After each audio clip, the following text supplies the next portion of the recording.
Tonight's game brought to you in part by Reliant Energy. Only Reliant Energy has the cap and save plan designed to give you security and savings. Call 1-866-RELIANT or visit Reliant.com to find out more. Also by Coca-Cola, the official soft drink of the Houston Texans. By the Texas Lottery. Play the Houston Texans scratch-off ticket for the Texas Lottery for your chance to win $75,000 in great Texans prizes. And by Ford, your local Ford dealers, the official truck of the Houston Texans. Joel Myers, Spencer Tillman, Bob Allen, who we'll hear a lot from tonight downstairs as we get ready for the final preseason tune-up for the Texans and Bucs. Coin toss brought to you by Coca-Cola, the official soft drink of the Houston Texans. And it'll be going to Tampa Bay to start the game from the indication. All right, guys. Gene Steratore, our referee. Let's give him a lot of credit early, isn't he? All right, guys, good job. They haven't played yet. He knows his name. Boy, was that a pick-me-up, though, to see what the Texans did. And the Texans, we all know, could easily be 2-1 after what happened in Arizona when the first team was phenomenal and shut them out for 3 quarters before the seconds, thirds gave it away. Raheem Morris, well, they say a man on a hot seat, but it's only his second season. It is the post-Gruden era in Tampa. 3-13 last year with a very, very young squad. Retooling the defense, a new offense as well, don't forget, with Josh Freeman as the future, but Josh Freeman has been injured, unfortunately, for the Tampa Bay Buccaneers. And the ascending Houston Texans under Gary Kubiak in his 5th year in what should be their most successful season in franchise history if they stay healthy, stay away from the injury bug that's already hit the Buccaneers of Tampa Bay. Chris Brown will kick it away. And we are ready to go. Buccaneers have Clifton Smith back there along with, and he will be actually the single. They put 2, but it's Smith back at the goal line. And Brown kicks a high one. Good hang time back to the 2. Smith altering his direction and then pounded across the 20 out of the 22-yard line. So here we go. 21-yard return, good coverage, good hang time on the kick by Chris Brown. And the stop, and we're not surprised as the Texans' first one down there, Troy Nolan. He has had a spectacular camp. He has definitely made this squad. Part of the youth movement last year, spent pretty much the whole entire season on the injured reserve list, and he has really made this coaching staff hear him with his play as well. Rudy Carpenter is going to get the call tonight in his 2nd season out of Arizona State, a guy that was not drafted, but he was taken off the practice squad of the Cowboys. And they spin around on the carry. Kareem Huggins, young man out of Hofstra, very quick little darter at 5'9", 200 pounds.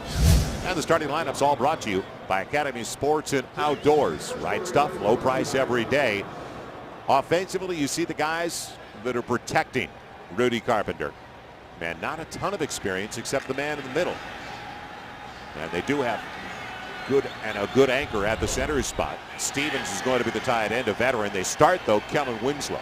But like the Texans, a lot of 2nd and 3rd teamers are going to have to start tonight for the Buccaneers. With a scat back again, brought down in a hurry. And good to see Xavier Adibi on the spot for the Texans right away. That would be the ultimate if he could start for Brian Cushing. Well, we nailed it right on the head. We talked about it. We need his play and his consistency early on. Watch him scrape from his linebacker position and watch that feel right there in the gap in the void. He does a tremendous job, does Adibi, getting back into the lane, not fooled by the counter motion by the back and then the motion by the line. So Tampa Bay has started their own 22, now facing a 3rd and 5 from the 27. Rudy Carpenter at 6'2", 210 pounds. Taken off the Cowboys practice squad last year. The heat coming. And on a single on the outside, he's got the first down. Big yardage going to his wideout, Michael Spurlock, in his 3rd year out of Ole Miss.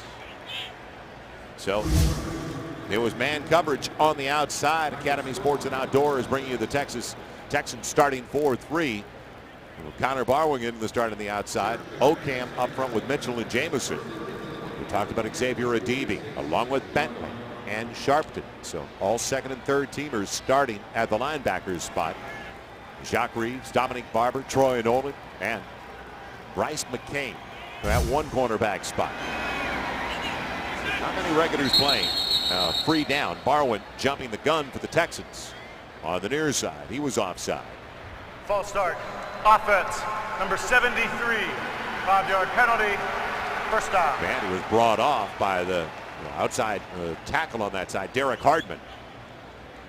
But that's a concentration issue, and it's something that Connor Barwin is not used to doing. You know, he's a guy that's got great skill set, speed off the ball, couldn't hold his water on that particular play. That's the kind of thing coaches look for early in the game. In a game when you know your starters are out, how do the second-tier players play? Yeah, the defense last week, exceptional, especially against the ground game of the Dallas Cowboys. It's a 1st and 15 after the mark-off, and the play fake by Carpenter again with a comeback route. Man, a good game. Going over to the wide receiver on that side, Reggie Brown. Reggie Brown, former second-round pick of the Eagles, came over in a trade in the offseason.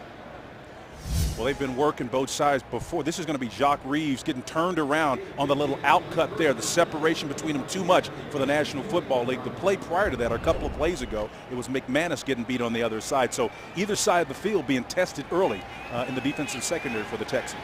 Nice strike thrown by Rudy Carpenter, who had a phenomenal career at Arizona State, despite the fact that he wasn't drafted. Little dump off. Man, good move on the outside. Nifty move by Kareem Huggins. He's trying to battle his way onto the roster. Out of Hofstra. And he's brought down by Xavier Adimi in Sharpton. Well, here's the thing that you got to do as a guy that's closing in on the play. Dominique Barber's angle, he comes to the point where the back is as opposed to where he's going to wind up being. That's a poor angle by a pretty good player. He's a big, strong, in-the-box guy. That's why he's a liability out there on a guy nifty in space. Dominique Barber missed a great opportunity to make an open field tackle. Tough guy to bring down at 5'9", 200 pounds. Huggins, another one that was not drafted, trying to earn a spot on the roster of Tampa Bay for the second time. And on the end around, it goes to Ben, the second-round pick. And Aurelius Ben out of Illinois, a record-setting career in Illinois at 6'2", 220.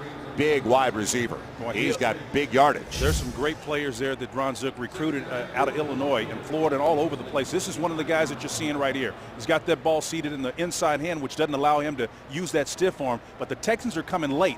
The safety, again, Barber coming from his deep safety position is going to make this play inside and out. But you can see Aurelius Ben, who's a big guy, bounced it for extra yardage before he got out of bounds. Impressive start to the night offensively for Tampa Bay.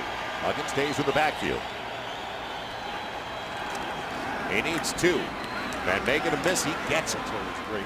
You know, you're looking for a great back who can work in space in close quarters like that. And that was a tremendous job of being patient and letting the defender overrun him and get extra yardage. We talk about Texans being on the bubble and jobs on the line, and that's what applies right now because you've got Cadillac Williams, Derek Ward, Clifton Smith, who we saw bring, and he's a return specialist for them.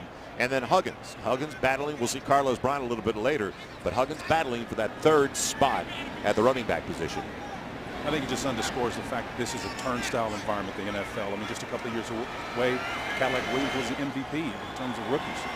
It was the rookie of the year offensively, as Spencer mentions, 2005. This time Troy Nolan on top of the situation. Still Huggins gets about 2.5, 3 yards down to the 19, but Troy Nolan did not let go. So not a missed tackle that time. It'll be second and long. But a time-consuming drive that started back at the 22 for the Buccaneers, a team that was just awful offensively last year. And they picked it up a little bit with Josh Freeman. Well, there's the guy that has stood out, and a lot of the coaches have talked about, and that's Troy Nolan. He's a great player, and again, he's got every motivation to do it. Having spent all of last year on IR, he is playing like a guy that wants to be a starter on this ball club. Carpenter out of the gun with Huggins in the backfield on second and about 8. Too much time, and shoots it too tall. He's going for his big wideout over the middle, Maurice Stovall, and it falls incomplete. Well, here's the thing that allowed that pass, even though it was an errant pass. Rudy Carpenter does a great job of sitting in that pocket, but he's got protection all around him. Tampa Bay hogs up front, giving him that nice soft cushion to make a pass. Again, he probably wish he had that one back because he had all the time in the world to complete that ball. And with the injury to Josh Freeman, Josh Johnson will be the starting quarterback, but Rudy Carpenter battling because the opportunity is there. Johnson lost the job after 4 games last year. Now 3rd and 8, 10th play of the drive for Tampa Bay. Almost 6 minutes gone by, and isolation play. Grab is made, and is he in bounds? No. Out of bounds on the catch by Brown. Working against Reeves again. They've been working those corners over there, and Jacques Reeves, again, another one of those guys that could be on the bubble, and a lot of it depends on what happens with Andre Davis. As Raheem looks on, again, they're going to test the corners out here. You're going to see number 35, Jacques Reeves, playing inside out or back coverage with his back to the quarterback. Ball is out of bounds, but again, man, poked away at the last second. Connor Barth did not miss, but he didn't have many opportunities for Tampa Bay last year. It's going to be a 38-yard attempt out of the hold of Bowden on its way, and the line drive is good. So a 38-yard field goal by Barth in his third year from North Carolina. And an early lead for Tampa Bay, as we'll come right back to Reliant after these messages from your local station.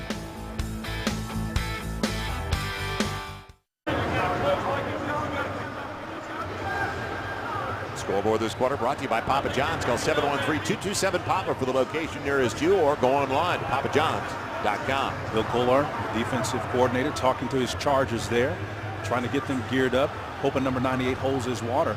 That's going to be a pretty stout unit, and I think the defensive front, spearheaded by Mario, set the tone early. So the second unit shouldn't play in terms of intensity and approach any less than they did. Final preseason game, a school night. Still the loyalty of the Texan fans here at Reliant. As the Texans ready to get it for the first time tonight, Derek Tonzell waits back at the goal line. Third wide receiver. You like that? That's very nice.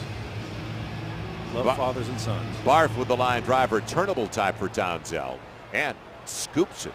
Hot hop with a lane. And is there a flag? No. Breaking tackles. Now there's a flag. Past the 25, I had to bring it up to the 26. Brought down by Spurlock. So the Texans are going to have it. They'll also have a holding call on the return. Number 42 of the return team. 10-yard penalty. First down, Houston. Reserve safety Torrey Williams called for the penalty. We'll come right back and see what the Texans can do offensively to start the night after these messages from your local station. Welcome back once again to Reliant as the Texans get it for the first time on offense. Secure your seats today for all the great matchups this season. You've got the Cowboys, the Colts, the Ravens, the Chargers coming in. Call right now. 832-667-2390 for your season seats. Or you can go to the website to HoustonTexans.com, but you can talk to somebody as we speak. 832-667-2390. Two tight ends set to start the night for the Texans. And in the eye, it'll be Jeremiah Johnson setting up as the starting tailback. So a steady diet of Johnson and Henry and Orlovsky finding David Anderson for a first down. A bullet out to the 35. Excellent play action. Jeremiah Johnson really selling that ball up the gut. Watch the play action here. Nice little counter action sifting through. Gives Orlovsky plenty of time to settle in and throw that ball. David Anderson, one of the headziest players you'll find in the National Football League. Undersized, but he sure plays big. And Spencer throws it to the back shoulder because Biggers, the D-back, was near side. Absolutely. Good toss by Orlovsky. Starting the night to the 35 on the first down for the Texans. Quick little hit and taking it on the outside. Doing the most when it didn't look like there'd be much. That's Dickerson with an injured Buccaneer down. And Dan Orlovsky getting compliments now from Gary Kubiak that he's finding his little spots. He's learning the system and looks much more confident snap by snap from the head coach. That's right. Being able to discern the coverages and then is one part of the success model. Then you got to be able to execute what you see and you read, and that's what he's done. A better job making decisions. Yeah, after the catch by Dickerson, unfortunately, Raheem Morris has an injured Buccaneer down. We'll update that when we come back to Houston. A 3-0 lead for the Bucs with 8:15 to play, and they're looking at Nico Kudavitis, the linebacker out of Purdue. He's still down, unfortunately. We remind you, while we've got a chance, Rice and UT. Good to see Kudavitis back up, but the Longhorns here at Reliant on September 4th. 5,000 tickets, less than 5,000 left for the game this Saturday. So join us all out here at Reliant. And you can go to Ticketmaster.com or call 832-667-2390. Ticketmaster.com. You can go to right now. That's good news. Linebacker's up. He's okay. And just you can see by the look on his face, kind of stunned more than anything else. It was a big collision with a big wide receiver that's out there, and that's one of the things that Dickerson brings. I mean, the guy is huge at wide receiver. former tight end that played defense. Somebody's in the backfield that shouldn't be, and a flag is thrown finally. It's Styles White.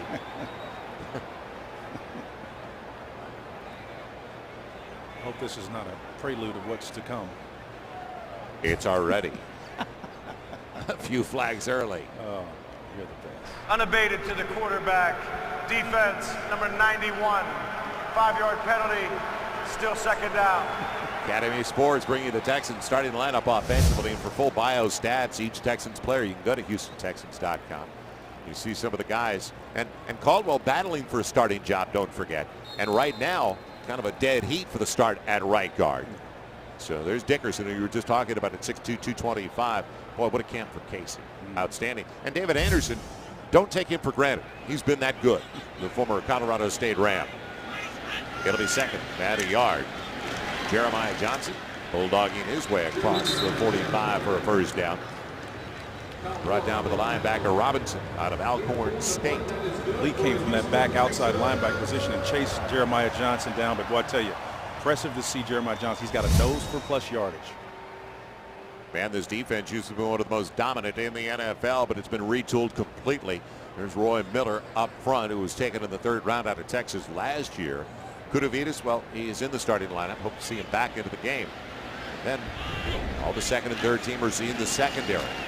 Orlovsky going to Doran Dickerson, but put down immediately by Albert Mack in his 3rd season out of Troy, so he didn't bite at all on the look the other way. Yeah, Doran's a big guy. You know, the thing about it, you want to get the ball to him quickly on a bubble screen, but he's not going to make you miss in close quarters like an Andre Davis would, or some of these smaller backs, receivers rather, and like David Anderson. But once he gets upfield and those shoulders squared, I pity the linebacker or the corner that's got to stop this guy. As long as you didn't say, I pity the fool. I pity the fool. 2nd and a dozen from the 45. Casey in motion with Johnson to the backfield.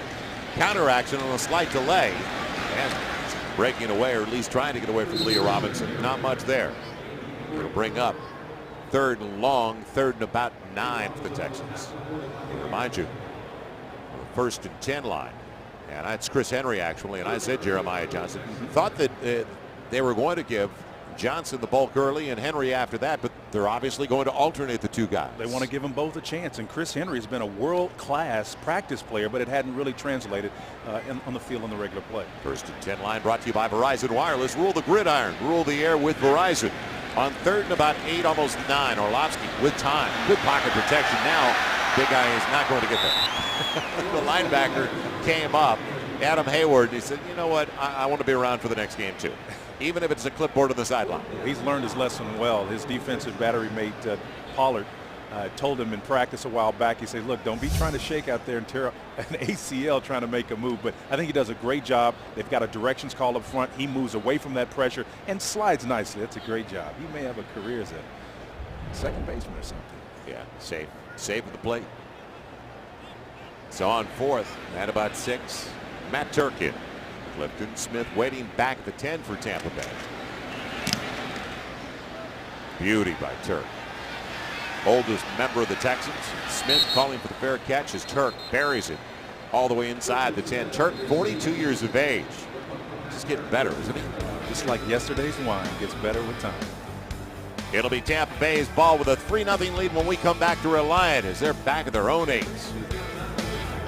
Papa John's bringing you the scoreboard this quarter. 713-227-PAPA for the location nearest you, or you can go online. PapaJohns.com. He has got air. He must think they're in New Orleans still too with the Beats. And so he's doing it clean too. He's got a nice bottle of water there. You know. That's the chaser. It's from the 10.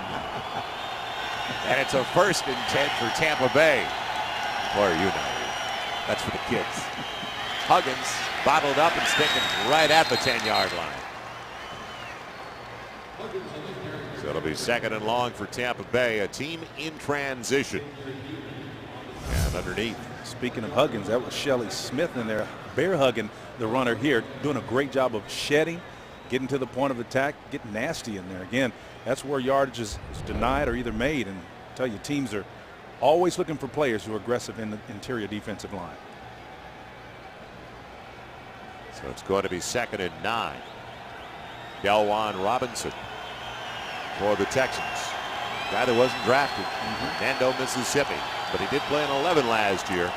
Now Huggins waits, doesn't outrun it. Man, into the secondary he goes. Big yardage across the 30 after the 35. They have to like what they see early from Kareem Huggins trying to make this squad. Well, Kareem is just a pretty strong and heady runner. You know, I think you had a safety coming up for contain on the outside, and then you're going to see, here's the safety upfield, all right? And he overruns that particular play. And open field running extraordinaire there by number 32. Kareem is trying to do a fine job of making this ball club. Open field running, getting his shoulders and trying to regain his balance. Bentley there to pull him down on the end. But otherwise, it would have been a big game. Yeah, there's no question that he is going to be a fixture for them in the backfield now, averaging 5 a carry in the preseason. And good pursuit, but out of the pocket goes Carpenter, and out of bounds right around the original line of scrimmage. And we talked flushed out for the Texans. Delwan Robinson. Just mentioned him, and again, here's some of the speed that contributes to that flushing out.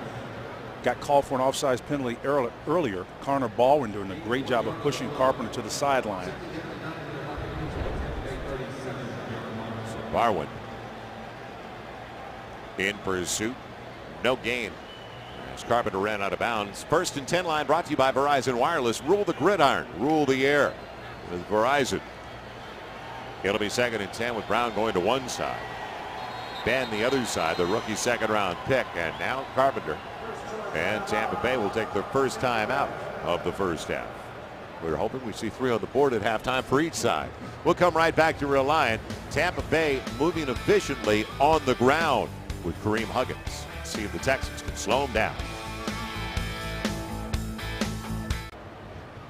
Inside of 3 left in the opening 15 minutes of play. And don't forget, Spencer Tillman's rising star of the game is going to be announced in the 4th quarter. Then go to abc13.com and register the name of the rising star of the game for a chance to win 2 VIP tickets to the Texans-Cowboys game on the 26th. ABC 13 and the Texans giving you the star treatment. And hopefully that's what the Texans will do once again to the Cowboys when they're here during the regular season. Another star on it like they did in the preseason. Nothing doing. That time it was Huggins again. Sharpton on the backside. Along. Now was it Smith? Yeah, Clifton Smith on the run. But Xavier Adibi off to a solid start when they have been able to slow down Kareem Huggins. And the rookie just showed him how to do it on the back end. You can see Adibi at the point of the attack early. We talked about him in the open. Show him shed.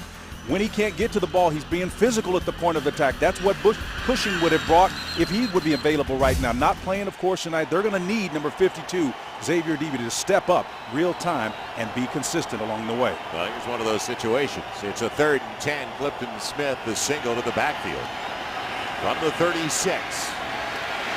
Pocket collapses, and underneath, Smith made a miss. Gets the first down. And that's why you got to worry about the little dump off to the back in the flat. Again, the consistency we talked about is what you got to have. Xavier Adibi, watch him in his drop here. You're going to see him settle underneath. Ball comes out. He is upfield, he's got great leverage, but again, the athleticism that you would expect him to have at that linebacker position, not there. Flat-footed, got juked on that particular play. You got to have more athleticism if you're going to play that strong side. He was inside on that time, though. There's a lot of space for Clifton Smith. That's a mismatch, though, with a running back and a linebacker, but you've got to do it. It's out to the 49, started back at the 10 of Tampa Bay. Carpenter setting up the screen. Helmet goes flying. Adibi on the play. The grab made by Smith, and he saw what was coming. Fortunately, he was bracing for the blow. And see, that's the thing about him. One time he'll miss you in open space, and then he'll come back with a big play. You want to get consistent out of there because what it does, it ultimately affects the offense in terms of their tendency to rush or pass or run to your side. DB needs to do that with consistency to affect offenses. Boy, a little tap on the way by Jamison, too, after the helmet was gone. A little love tap, huh? It will be 2nd and 10. Tough game. Real tough game. Especially with the Johns on the line tonight. Short drop for Carpenter. Here comes the heat. Man, good help from his wide receiver, Reggie Brown, coming back to get some yardage when it looked like it was going to be thrown away. It's a gain of about 5 down to the 46. That was Tim Jamison and company bringing the pressure from his defensive end alignment. Madison company there for the stop, but Jamison really showed you some pressure coming from right defensive end from their vantage point and chasing that one down. Another third down for the Buccaneers. 2 of 3. So efficient in that category thus far. It's a 3-0 lead as Tampa Bay has had the ball the entire first 15 minutes. Carpenter out of the gun, needs 5. Pressure up the middle, tough throw, and out of the reach of his wideout, Spurlock on that side. Good coverage right behind him, Bryce McCain. Yeah, Bryce did a fine job in man coverage, and that's what you're going to need, Joel, when you bring blitzers to affect the quarterback, and Bryce did a good job on an island out there. That's the end of the first 15 minutes. It could be a lot more the way Tampa Bay has moved it. But they will punt on the first snap of the second quarter at the end of the first 15 minutes of play. It is the Bucs 3, the Texans nothing. We'll come right back to our line on the Texans Television Network as we'll continue from Houston after these messages.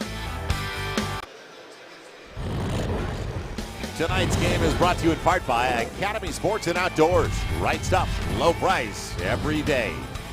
Also by the Texas Lottery. Play the Houston Texans scratch-off ticket for the Texas Lottery for a chance to win $75,000 in great Texans prizes. And by Coca-Cola, the official soft drink of the Houston Texans. Last 45 minutes of the preseason is just about underway. Joel Myers, Spencer Tillman, Bob Allen, Matt Reliant, Townsell waiting for the Texans back at about the 10 for the punt. The 6th round pick out of Virginia Tech. Bowden. High hanger, and boy, he gets the wedge shot to come back on him. Vantage down inside the 10 at about the 8, so a 37-yard punt. No return, and an outstanding job by the Rook. Well, 9-iron? Oh, I think that was an L wedge. Wow. 37 yards. That's a good look, by the way. That's a I very, very good look. Our Reliant Power Energy stats at the end of the first 15 minutes of play, and I said they controlled it, and they did, the Buccaneers. All those snaps, and you talk about time of possession, it was probably 12-3. I'm talking 12 minutes to 3 minutes. Casey goes in motion to tie it in, and in the eye. It's going to be a play fake, and it's wide open on the dump off. He's the fullback, and a good move by Corcoran. Jack Corcoran backing up Vontae Leach, talked to the loneliest guy in town. He's brought down by Robinson. Corcoran's a rookie out of Rutgers, and even if it's not with the Texans, maybe somebody else get it on film, and also the practice squad. You're going to see number 49 coming. Nice little arrow action. I love the design of that particular play. Greg Schiano, his coach at Rutgers, did a fine job with him. He was a highly productive fullback for 4 years there for Rutgers, and he's an outstanding player. Physical, able to catch the ball on that play as well. Single to the backfield. Jeremiah Johnson for the Texans on first down. Deep drop for Orlovsky, and looking to go the other way on the spin. Nifty move. And across the 25, it's out to the 27. Not quite a first down, but still, that's Casey after the run after the catch. We've talked about the guy from Rice. Well, he is so dangerous in open space. You can see he's nimble. He kept the ball tight, close to his body when he spun, and people don't understand how important that is. A lot of players, particularly young players, will move their arms out, which slows your ability and puts the ball at risk. He brought everything in tight and like a dryer. Just spun and made a great move on a guy in space. Orlovsky now 5 of 5, 41 yards, second and short. Man, Jeremiah Johnson. Nice read. Good. Read is right. Let it slide. And he's talking about the zone blocking over to the right side. And on the cutback across the 40 to the 42. He came into the game with a 5.5-yard average, and he helps that right there. Well, that was a beautiful run, and what you're going to watch is a real-time decision to hug that back where the clearance comes from. You see, and he gets back close again to that line of scrimmage. You don't want to run totally to daylight. Stay to the perimeter, just to the edge of that clearing. And Jeremiah Johnson, a wonderful job. Heady run there. We'll head downstairs after the snap, checking with Bob Allen. 2 minutes gone by in the second quarter. A 3-0 lead for the Buccaneers. Orlovsky, good pocket protection. Boy, the tight end's available. This time, it's the big one. The 4th round pick out of Wisconsin, rookie Garrett Graham. Another one who could run after the catch. Yeah, and Eric Bielema, his head coach there at Wisconsin, did a lot with him to get him open. He's a physical player, big guy, but he's showing you he's got some hands downfield too. What sells this thing is the stretch here with the back, number one, that clears it out and allows that linebacker to get wide. And you're going to see him come underneath all of that, working solo on a deep safety and a linebacker, dropping in coverage. Nice matchup. Cluster formation, Joel. You know, anytime we bring up big play Bob, there's a big play. Bob Allen. Yeah, guys, we were talking about the running back situation. Talking to one of the Texans officials before this game tonight, he said he expects a very good game tonight out of Jeremiah Johnson. As far as keeping both Jeremiah Johnson and Chris Henry, it does not sound like that's going to happen. Should Chris Henry not have a good game tonight, I get the indication that the Texans are going to be looking at the waiver wire to perhaps bring in a veteran. Watch for that. All right, Bob, thank you. Well, not many opportunities for Chris Henry during the preseason. Jeremiah Johnson capitalized when he did have the chances, and he did. He had 16 carries, and I talked up the 5.5-yard average. Henry stays in there after the loss, in a big loss. It'll be second and close to 20. Casey makes the grab. Gets about 5 back. Make it 6. Brought down by Mack. So now 3rd and long. You're talking about Henry a minute ago. The reason why he needs to perform well is because I get the impression that the coaches believe he's a bit of a liability in terms of protection. So you can't be a one-trick pony in this league. You've got to be able to do more things. As Chick Harris, the running back coach, looks on, he's got to convey to Gary which guy he feels can step up in there and protect Dan Orlovsky. And it should be, because of the youth there, Matt Shaw. Got to be 3rd and 12. Johnson back into the game. Looking right now, it's about a 52, 53-yard field goal try. And Orlovsky right at the marker. Finds his tight end over the middle, Casey again. I think he's going to be short, just slightly short, and he will be by a yard. Dan stood in there, though, and took that shot, delivered the ball as well. And I think what they've got going on, the Texans, you can see the pressure is going to come right up the middle.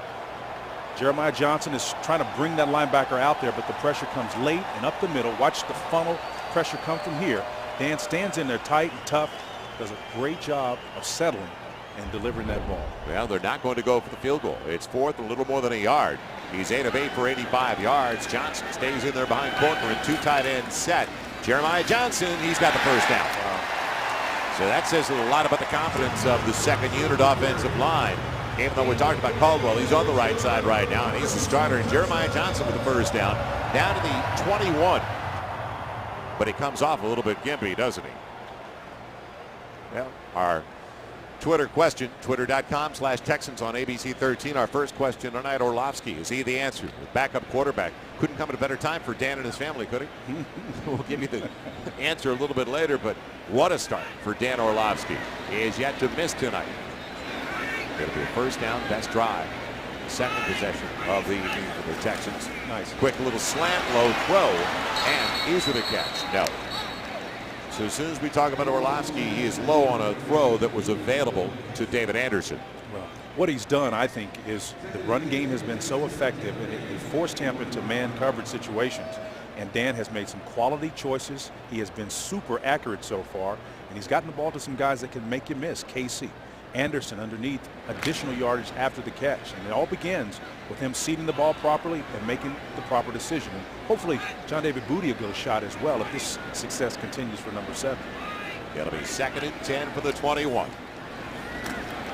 Finds some time and way behind his receiver. Going the other way is the safety. Man, really taking the distance. Down the sideline he goes. Corey Lynch is in. So as soon as we talk about Orlovsky, he throws it well behind his target. Lynch, the safety, just sitting there in center field, and he goes the distance. Joel, that's the danger. The closer you get into the red zone area, what starts to happen is these safeties do not have to defend the deep ball, so their depth is much less than it would be typically. You can see 4 to 5 yards of difference, and the safety was able to play that ball a lot closer than he would in open field. It's just a tremendous job of reading that play and a bad choice. Not understanding the context of the field, where he is by number 7. And he had the tight end, as we saw Casey. He was available underneath. He threw it into double coverage and well behind the wide receiver. So 91-yard touchdown return by Corey Lynch in his 3rd season out of Appalachian State. Man, the line drive extra point by Barth is good for a 10-0 lead. So as Gary Kubiak has said in the past, it'll be 9 great plays and then 1 out of 10. It'll be a mistake for Dan Orlovsky. We'll come right back after a long drive. The Bucs take it away. Scoreboard this quarter brought to you by Budweiser, and it has dramatically changed. Budweiser, the official beer of the Texans, as Corey Lynch returns it 91 yards and a 10-0 lead for the Bucs as Connor Barth will kick it away. The rookie Derek Townsell waiting back for the Texans. Young man from Murray State. So Barth down the middle it goes to Townsell, and he'll take the short one at the 5. Looking for a lane over to the left side and can't break containment with the flag on the play. Townsell is down at the 21.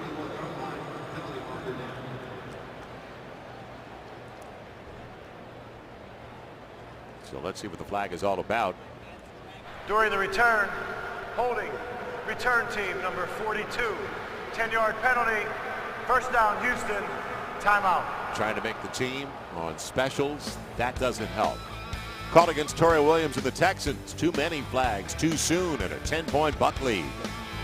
Tillman's Takes brought to you by Warehouse Pool Supply, the preferred pool supplier of the Houston Texans. Spencer, let's look back at the pick. Joel, context, where you are on the football field determines your strategy or your decision. If you take a look at Dan Orlovsky's choice here, it's poor because the safety's alignment. You're in the red zone.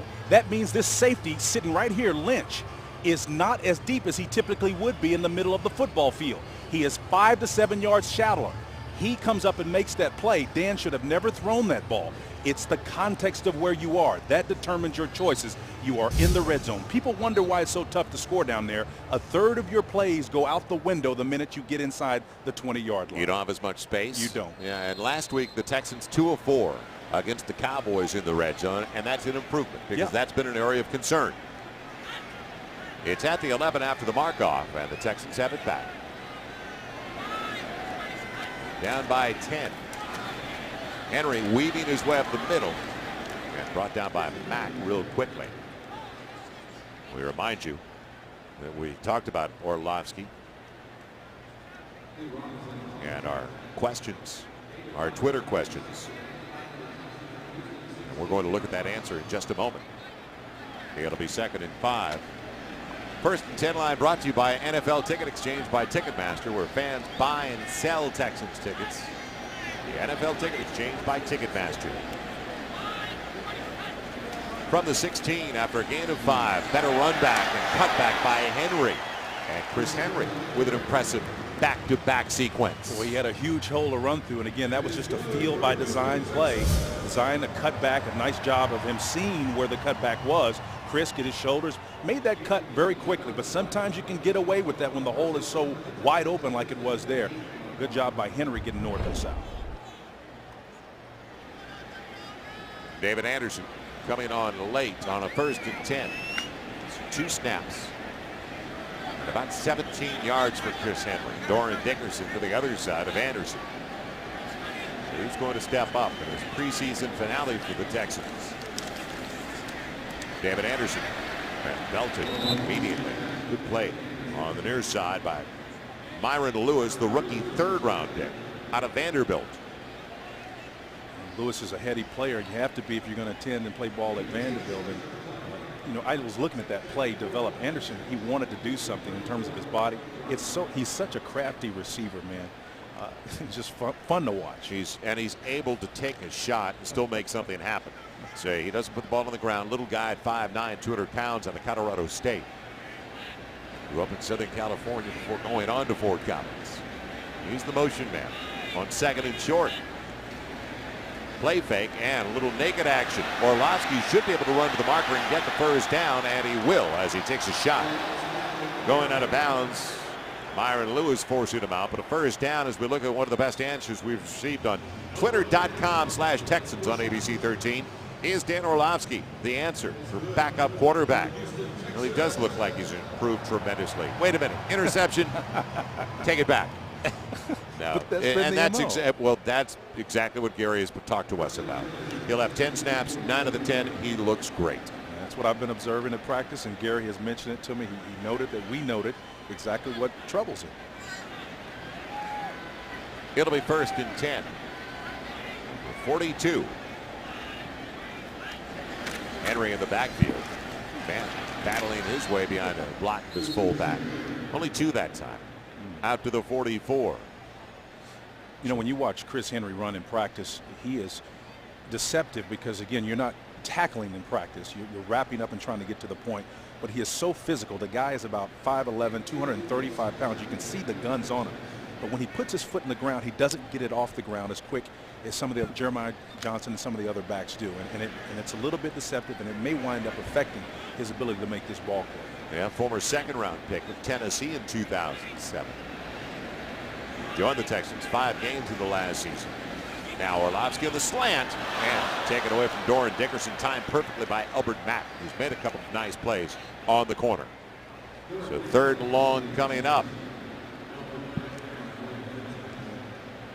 That little slant pattern, and doesn't get out far enough in front of Dickerson to take Mack out of the play. Yeah, we didn't get a chance to take a look at it, but I'll tell you, Jeremiah Johnson was not on that play. Henry was, and there are 2 linebackers that are coming off the edge. He took the outermost. He should have took the innermost, or the one closest to the quarterback, and that's a problem. Here comes the blitz. Orlovsky throws it at the feet of Garrett Graham. So the pressure paid off for Tampa Bay with Orlovsky backpedaling.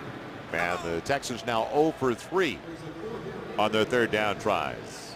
Since we talked about a DB early, we have yet to see the battle for the place kickers develop because neither's had an opportunity. It's a shutout right now. No placement opportunities for either Chris Brown or for Neil Rackers, as Matt Turk is in once again. He had a beauty his first time. Clifton Smith waits back at about the 15-yard line. And again, great hang time.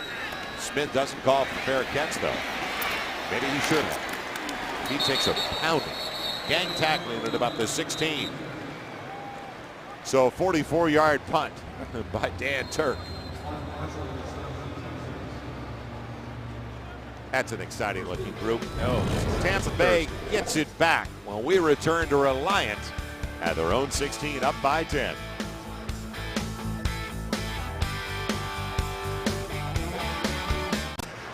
Scoreboard this quarter brought to you by Budweiser, the official beer of the Houston Texans. Don't forget, you better be wearing that white.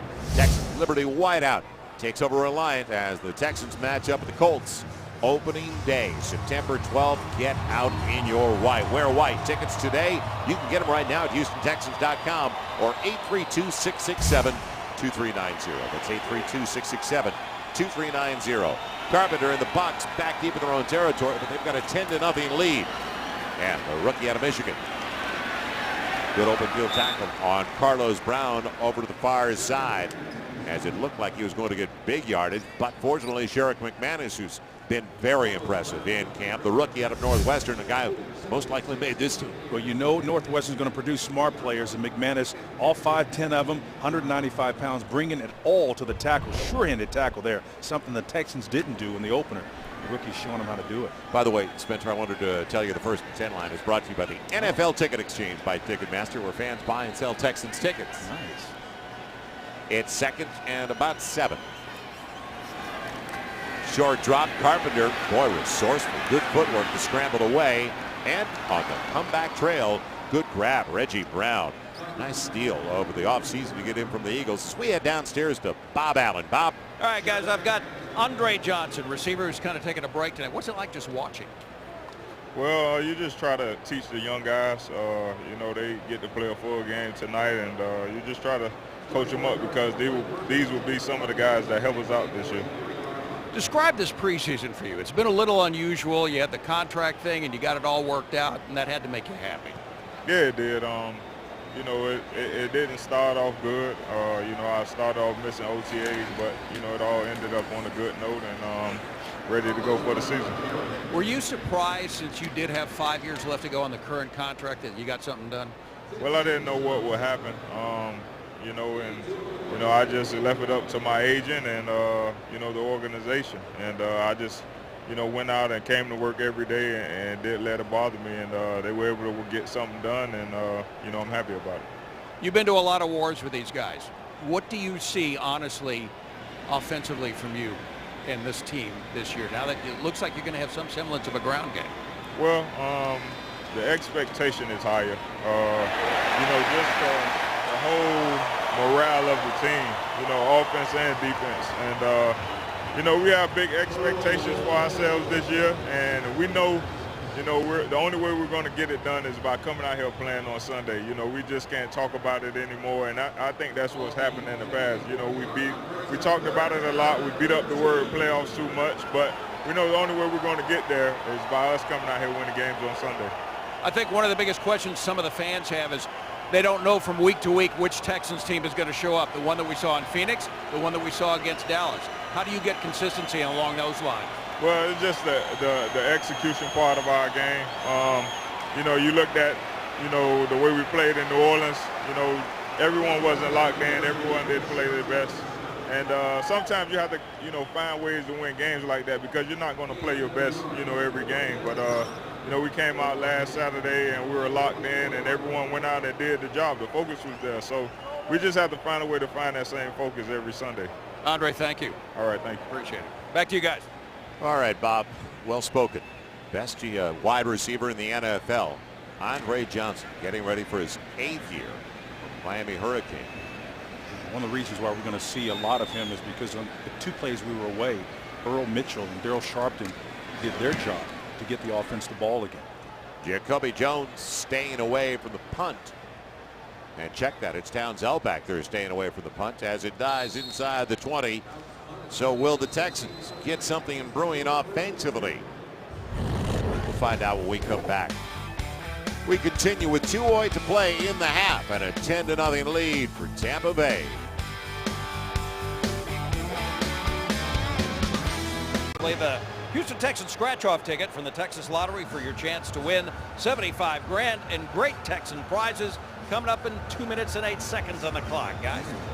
All right, and we've got a conversation coming up, Bob, with D'Amico Ryans, and I hope everybody sticks around because you have to be able to play the game. But as we saw in talking to Andre Johnson, a real gentleman, a real leader, and a great presence in the locker room, it also is nice when you've got really good people and the chemistry guys in your locker room like Andre Johnson and a super person at D'Amico Ryans. Well, he's such a class act, too. And again, he's the center of this defense, the heart and soul, along with Cushing, who's emerged last year.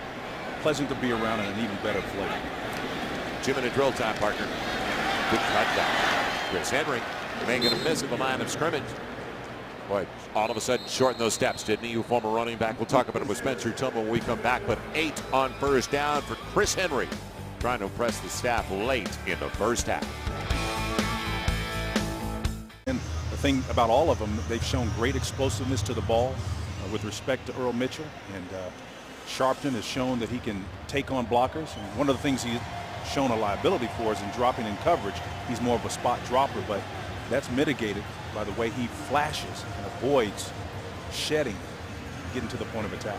Well, let's remind everybody, as you see the way things have turned around in the second quarter offensively for the Texans, they have not been able to put points on the board, but the defense has not given up more than 3 tonight. 7 are off a pick and a 91-yard return by Corey Lynch, the safety, on an errant throw, basically in the red zone because the pass came from the 21. That's where the point of the drive started. Yeah. So it's almost like a red zone situation.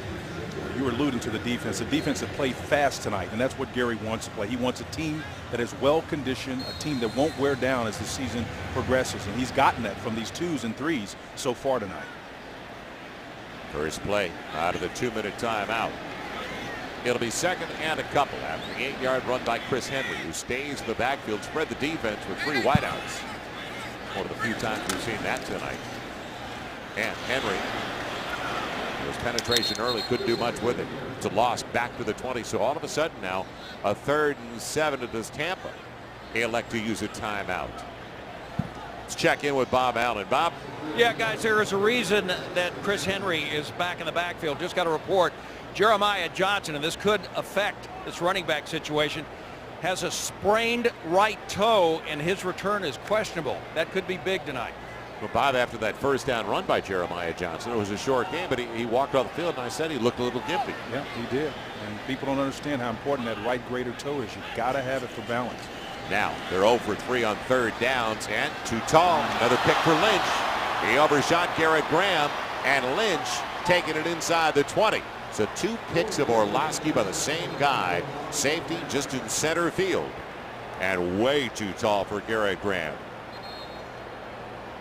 Well, see now how quickly 2 things are happening there. Chris Henry goes down, and then the interception, of course, is the chief among them. Henry pops back up. But again, that safety giving number 7, Dan Orlovsky, all the trouble in the world back there. 1, now 2 picks. It's tough, man. You cannot make that decision. You're looking at 3rd and 8 deep in your own territory. Man, friendly fire. Yeah, that was Anderson coming back trying to prevent Lynch from getting into the end zone again, and nails his own guy. Friendly fire. So Tampa Bay gets it at the Texans 16.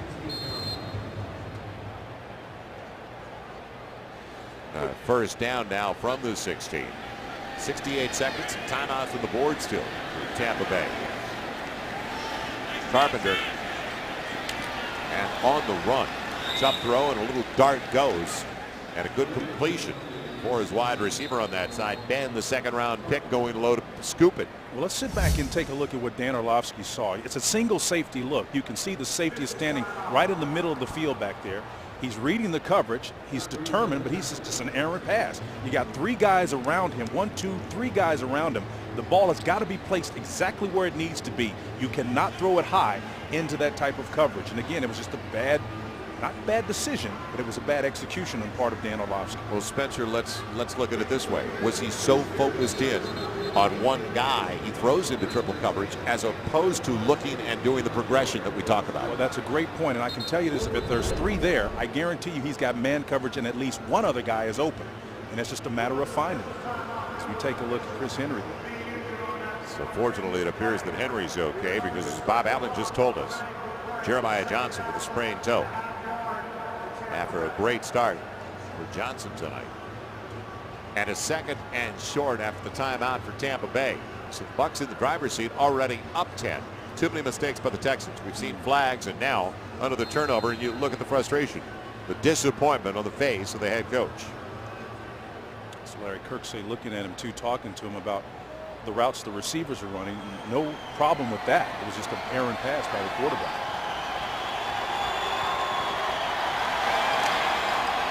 Nice start. The handoff.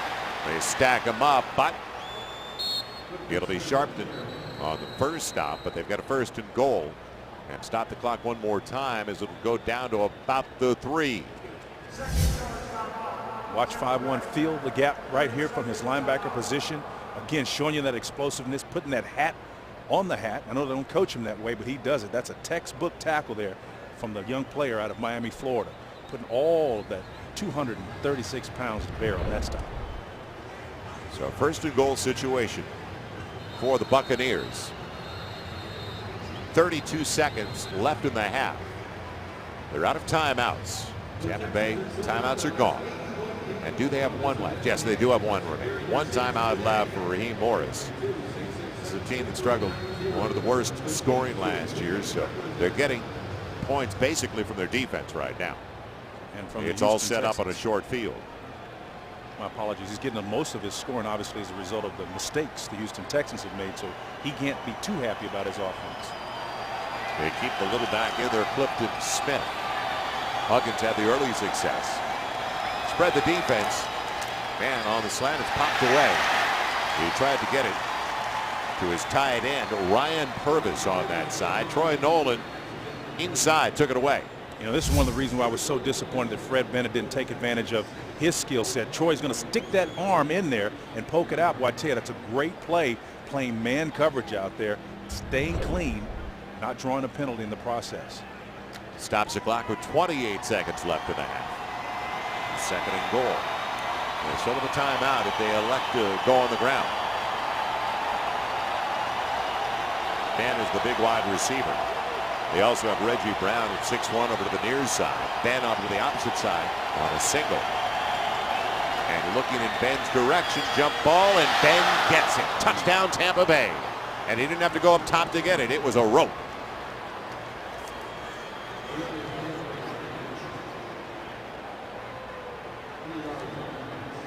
Recognition of the ball is the key. Well, you win some and you lose some. It's press coverage. Your back is 2. You got to guess a little bit sometimes to get that arm up. It's an issue of timing. The quarterback has got to place that ball, but it's one of the most difficult things for a cornerback to do, to play in the red zone with your back to the quarterback on the fade stop. So points off a turnover once again for the Buccaneers in the final seconds of the half. Connor Bart splits the uprights. It's now 17-0 Tampa, with 14 of the points direct results of mistakes by the offense. Well, at half, Bob Allen will take us through it. It's all brought to you by the Texas Lottery. We'll talk with D'Amico Ryans. College football coming to Houston right here at Reliant. And don't forget, you can play the Houston Texans scratch-off ticket for the Texas Lottery for your chance to win $75,000 and great Texans prizes. So Raheem Morris and the Buccaneers coming off a 3-13 season, and I talked about the struggles for this franchise last year. And across the board in scoring, I mentioned 15 a game. They were 30th in the league. Defensively, they were dead last against the run, 32nd. And you remember those great Buccaneer defenses they had. Eric Brooks and company. Right, and that's but in 2008, after the 2008 season, they released a number of veterans. It was a transition time, and they suffered through it last year. So they are retooling. A lot of people think it's going to take a while still. Townsell, rookie out of Murray State, still back deep for the Texans. If we mention his name too often, it's not good, especially on kick returns. Not good at all. But that's the case with 22 seconds to play. Barth will kick and keep it on the ground. Short one.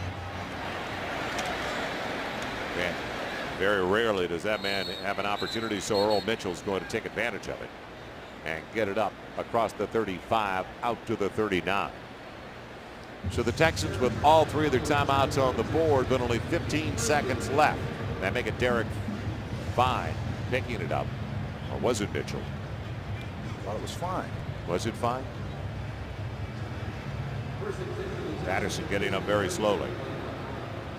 We know that. Fortunately for him, they're headed to the locker room and he gets a break.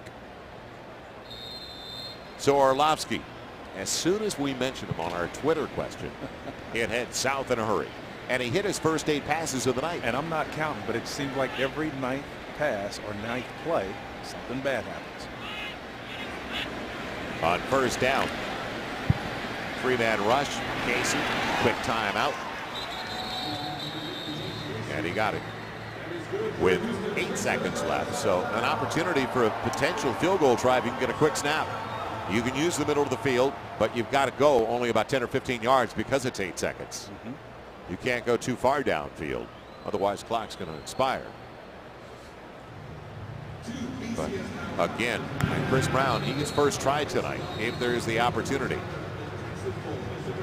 It'll be a long one if he doesn't. They need to get at least 12 yards to get in his range. Right. Then it'd be about a 52-yard try if you can get it down to the 35. He has not had a long try so far during the preseason, but we know after watching Chris, an original Texan, capability is there. Saw him in a 52-yarder in a warm-ups, different in the game. Slant, Anderson goes quickly, and timeout. It's going to be, right now they're looking at about 56, 57. Chris Brown is coming out of the field. Well, he hit a 56-yarder last year. His career best is from 57 yards away. So the South Lake Carroll native played his college ball at Nebraska with a job on the line, and an interesting proposition late in the first half. Rackers on the sideline. He gets next chance.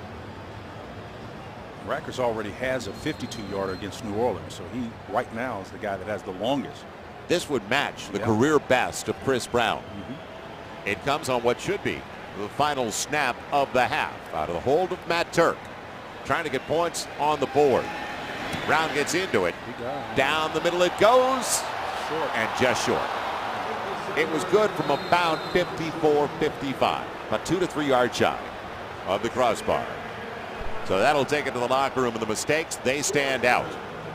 Points after turnovers, and in fact, Corey Lynch with both takeaways, the safety, And that's the disappointment of the Texans as they regroup at halftime at Reliant. End of the first half, a 17-0 lead for the Buccaneers.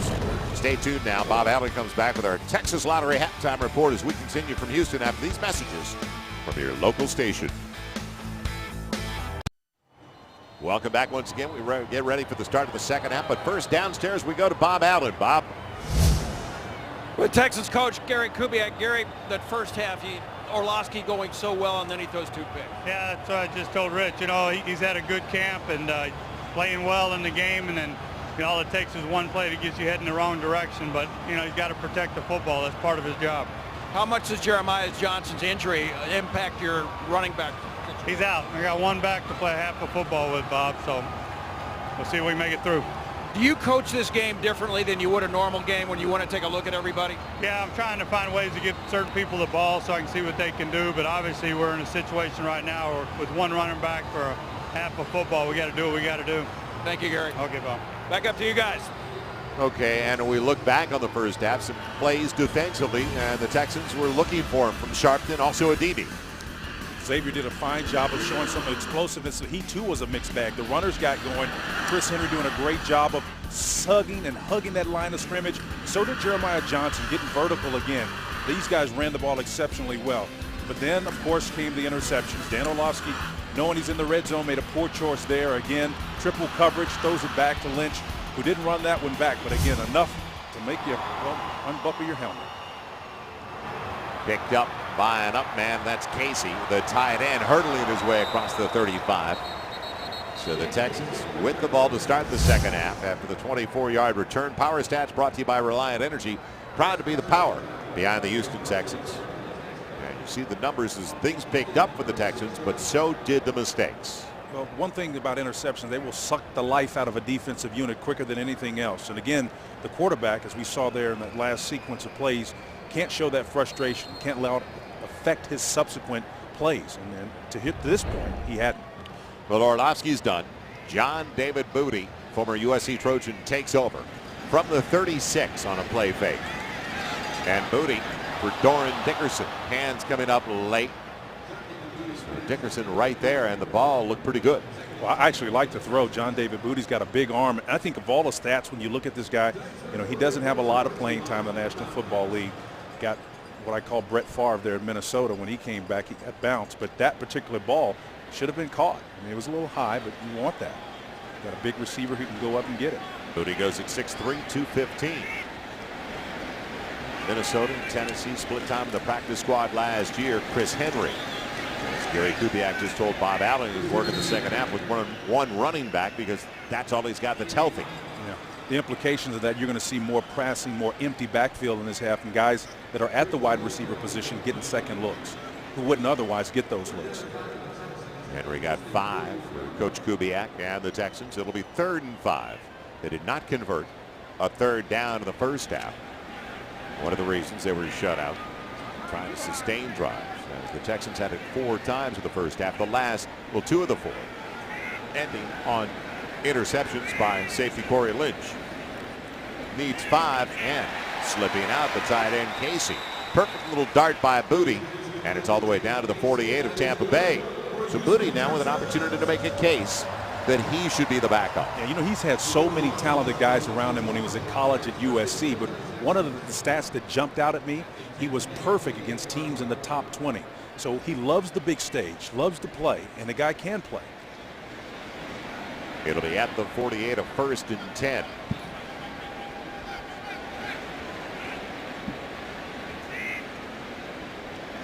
Henry is the signal. Plenty of time for Booty and Dickerson. That time showing good hands and almost a contortionist to come back and make the grab. Yeah, and it was an excellent throw by Booty, putting it on the back shoulder, and Doran Dickerson did a nice job of settling between those 2 zone defenders and hauling that ball in. And physical guy. You talked about Dickerson. He played 3 different positions his last 3 years at Pitt, but the Texans see him as kind of a big Andre Johnson type wide receiver. Yeah, and a guy that can come and block down on the defensive end as well. It'll be 2nd and 2 after the strike to Dickerson. Henry needs to. bending it, and boy, cuts it perfectly down to the 30. A lot of guys want to try to bounce out. He's thick, even though he's not tall, a thick back, and he cut it hard to the hole. And you can see how he finished that play. He makes defenders feel him when he gets to the point. You're talking about finishing. Watch the pad level and watch him finish at the end of his play. Get north and south and then delivering a ball at the back end of that. Again, Henry is a tremendously gifted player physically. We just want to see him, and to this point, he's translating in real-time game situations. He's a native of Stockton, California, in his 4th year out of Arizona. Talked about the opportunity now because of the injuries. Toe turf for Slayton. Ben Tate gone for the year, unfortunately, with a broken ankle. And now, Jeremiah Johnson tossing it up top for Dickerson, and a lot of contact, no flags. As they were battling down the sideline, Dickerson up against the corner on that side, Myron Lewis. And Lewis, their 3rd round pick out of Vanderbilt. Here's a look, and I want you to take a look at a couple of things. The pressure, Henry's coming up and trying to give Dan Orlovsky a little bit of time to throw that ball, and almost does it. Again, that would have been a major contribution to what was an incomplete pass. Henry sticking his nose in there trying to protect Dan Orlovsky. So now it's going to be 2nd and 10. It's easy to make that kind of mistake in and out of the lineup in this preseason. It'll be 2nd and 10 for the 30, opening possession of the second half. Henry, not a guy to go wide, is he? He's brought down and sliding outside. You get to him for Tampa Bay, the first one over there for the Buccaneers. That was Fulton. Henry's not slow. It's just that, you know, the guy is at his best when he's got his shoulder square to the line of scrimmage and when he can run downhill. He doesn't have the most fluid hips, so he doesn't turn as fast as some of those other smaller backs like Slayton, to be sure, and Jeremiah Johnson. 3rd and long, first 10-10 line brought to you by Wingstop, the wing experts. 51 area locations. www.wingstop.com. If you want to order online, 1-888-75-WINGS. If you want to call, Booty going deep, wide open. He's got his man inside the 5, bumped out of bounds. He's in. Touchdown. Bobby Williams.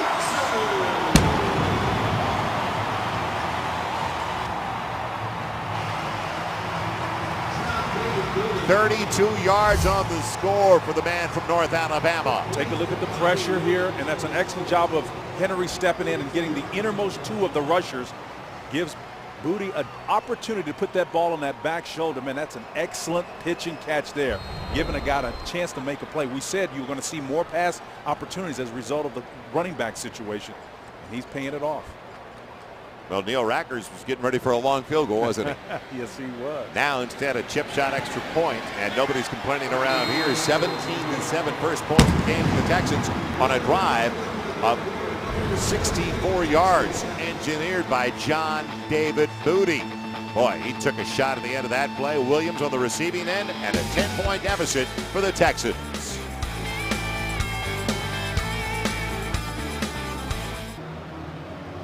Scoreboard this quarter brought to you by the Houston Texans PSL Marketplace. Go to Texans.com. That's HoustonTexans.com to purchase your permanent seat license today. John David Booty feeling pretty good right now, talking it over with Matt Shaw. Ben back deep along with Preston Parker. Parker over to the near side. Ben, tall wide receiver to the far side. And in the end zone, Parker will stay right there. So Rackers puts it deep into the end zone. Man, it'll be 1st and 10 for the Buccaneers. We talked about it. Back to Football Friday. Wear your Texans gear to work or school. Friday the 10th. It's opening weekend of the football season. Back to Football Friday. Capture the excitement. Submit your best photos for a chance to win one of many league-sponsored prizes. It's all at NFL.com/back-to-football. So wear it, school, work, submit your photos. NFL.com/back-to-football for all the details and to enter. Joel Meyer, Spencer Tillman, Bob Allen back in Reliant. And Rudy Carpenter is going to stay in at quarterback. 1st and 10. We're going to head downstairs in just a moment and get an update on one of the most valuable sources for the Texans offensively. Get an update with Bob Allen. Carpenter brings it back down. Man, gets about 4 on the slide as we head down to Bob Allen and Owen Daniels. Bob? You're aware of the guy right now who is probably chomping at the bit, dying to get out on that field, aren't you? Absolutely. You know, it was nice to come out and do pregame warm-ups, and I don't know how it really felt before to be back, but it felt a little more real today. You were lobbying a little bit with Gary to put you in this game this week, weren't you? I was lobbying through you guys, but it didn't work out. It's okay though. We have no power. Neither do I, really. Take us through that. You went down mid-season last year. You blew out your knee. Did you at any point ever get discouraged? I'd be lying if I said no, because of the little mishap, or I guess the little bump in the road that we had with the stress fracture in the kneecap. It tested my patience, and it tested everything about me. So, but I'm really happy to be healthy and super excited for this year. What is that like when that happened? What do you think? Do you think you go to sleep at night, is my career over? What am I going to do? What does the future hold? I think it was the unknown that was a little bit worrisome. If we had a plan that we knew was going to work and that knew would get me healthy, then I think it would have been a little bit more easy. I would have slept easier about it, but we didn't know. So luckily everything worked out though. Last week, you got the word from Dr. Andrews, everything is fine, you're full bore, ready to go. What did that feel like? Felt good. You know, I knew my knee had been feeling pretty good, and I was ready to get back out there. And just to get that final blessing from him definitely helps with I was feeling more confident and knowing that, you know, I don't have to worry about much. I can go out there and play, and my knee's not an issue. Have you taken a big hit with it yet? No big hits. That probably won't come until we play Indy. If I get hit on it, you know, I'm sure it'll be fine. All it takes is one hit, though. One hit to get back into the swing of things and feel comfortable. Have you been looking at any film yet? We have been. But what's good about playing Indy is there's no secrets, really. Peyton thinks he has secrets, but, you know, their defense is, we play them twice a year, so we know what to expect from them. They don't know what to expect from us. So it's a good team for the first game. Owen, look forward to seeing you back on the field. Thanks a lot. Appreciate it. All right, Owen Daniels, back up to you guys. That was a pick-me-up kind of conversation, Bob Allen. Thank you. Good to stuff. get him back out there. And Frank Ocamp, is he frustrated? Thought he had him. I mean, Jameson's chasing. Everybody was nading. It was good pursuit on Rudy Carpenter before he threw it away. And that's what has been encouraging with this defensive unit. They have been so active and alive, particularly when Bob's been doing interviews. You know that? You're right. Bob, get another interview. Big play, Bob. Big play, Bob. It'll be 2nd and 10. Smart play by Carpenter, though. He's shown good footwork. He's been their quarterback every step of the way tonight, the former Arizona State Sun Devil. Oh, my. Deep penetration into the backfield, and we've talked about it before tonight. Delwan Robinson making the big play. Boy, at the point of attack, a lot of times penetration will kill any play, counters or anything else. This is a particular draw type play. A fox run is what we used to call this. And Delwan Robinson was in the backfield. Johnny on the spot. You had a right guard that was pulling on that play that allowed him to create that void there. And Delwan just shot that gap quick. Shed that block, didn't he? Boy, he was quick as a hiccup. Back to the 28, a loss of 3, almost 4. And 3rd and long. So it looks like a straight 4-man rush. Carpenter, one of the few times tonight he's out of the gun for Tampa Bay. With a twist and a stunt, a dump off underneath. Smith won't get there. Pursuit from behind brings him down across the 37. Man, chasing him down that time, Tim Jameson. Dotson, the offensive lineman, still down to the ground. That's DeMar Dotson on a Southern Miss, the right tackle. So with an injury, we will take a timeout as the Texans will await a punt. Trailing by 10 with 8:06 left in the 3rd. A stop for the Texans. And real quickly, offense is ready to get it back. And with an opportunity now with a Twitter. Are you ready to tweet? Twitter.com/Texans on ABC 13. Okay, our next question. What Texan player would you like to watch your back? I got your back. Yeah, I got your back. Baby, come back. Oh, man. Don't start singing again. People don't understand how much you sing. And with a good voice. But, man, can you dance. Townsell staying away from the high one hopper. And it will die at about the 23. We will come back for more songs from Spencer Tillman as he gets to the Irving Berlin soundtrack. 17-7 with 7:40 to play in the 3rd. Scoreboard this quarter brought to you by the Houston Texans PSL Marketplace. Visit HoustonTexans.com to purchase your permanent seat license today. And welcome back to Reliant. I had mentioned before we broke away, and I see it firsthand all the time, the man can dance. He's got game. In fact, when we were in New Orleans, and I know you don't want to tell everybody about this, but there was a guy out there, and there was a band. And while we were walking down the street, you showed him how little game he actually had. Come on, so loosen up, brother. How low can you go? No, please. It's a family program. It's a family show. From the 24. Oh, Texans get it for the second time in the second half. And Casey diving close to a first down. He gets about 7 or 8 going out of bounds. So James Casey. Second drive starts at the 24. And boy, we need a break. We're going to head downstairs. If we want a big play, though, all we have to do is go down for an interview to Bob Allen. That's so we're it. going to. He's the man. The Texans need a big play. So let's send it down to Bob after the snap. 6 grabs, by the way, 57 yards for Casey.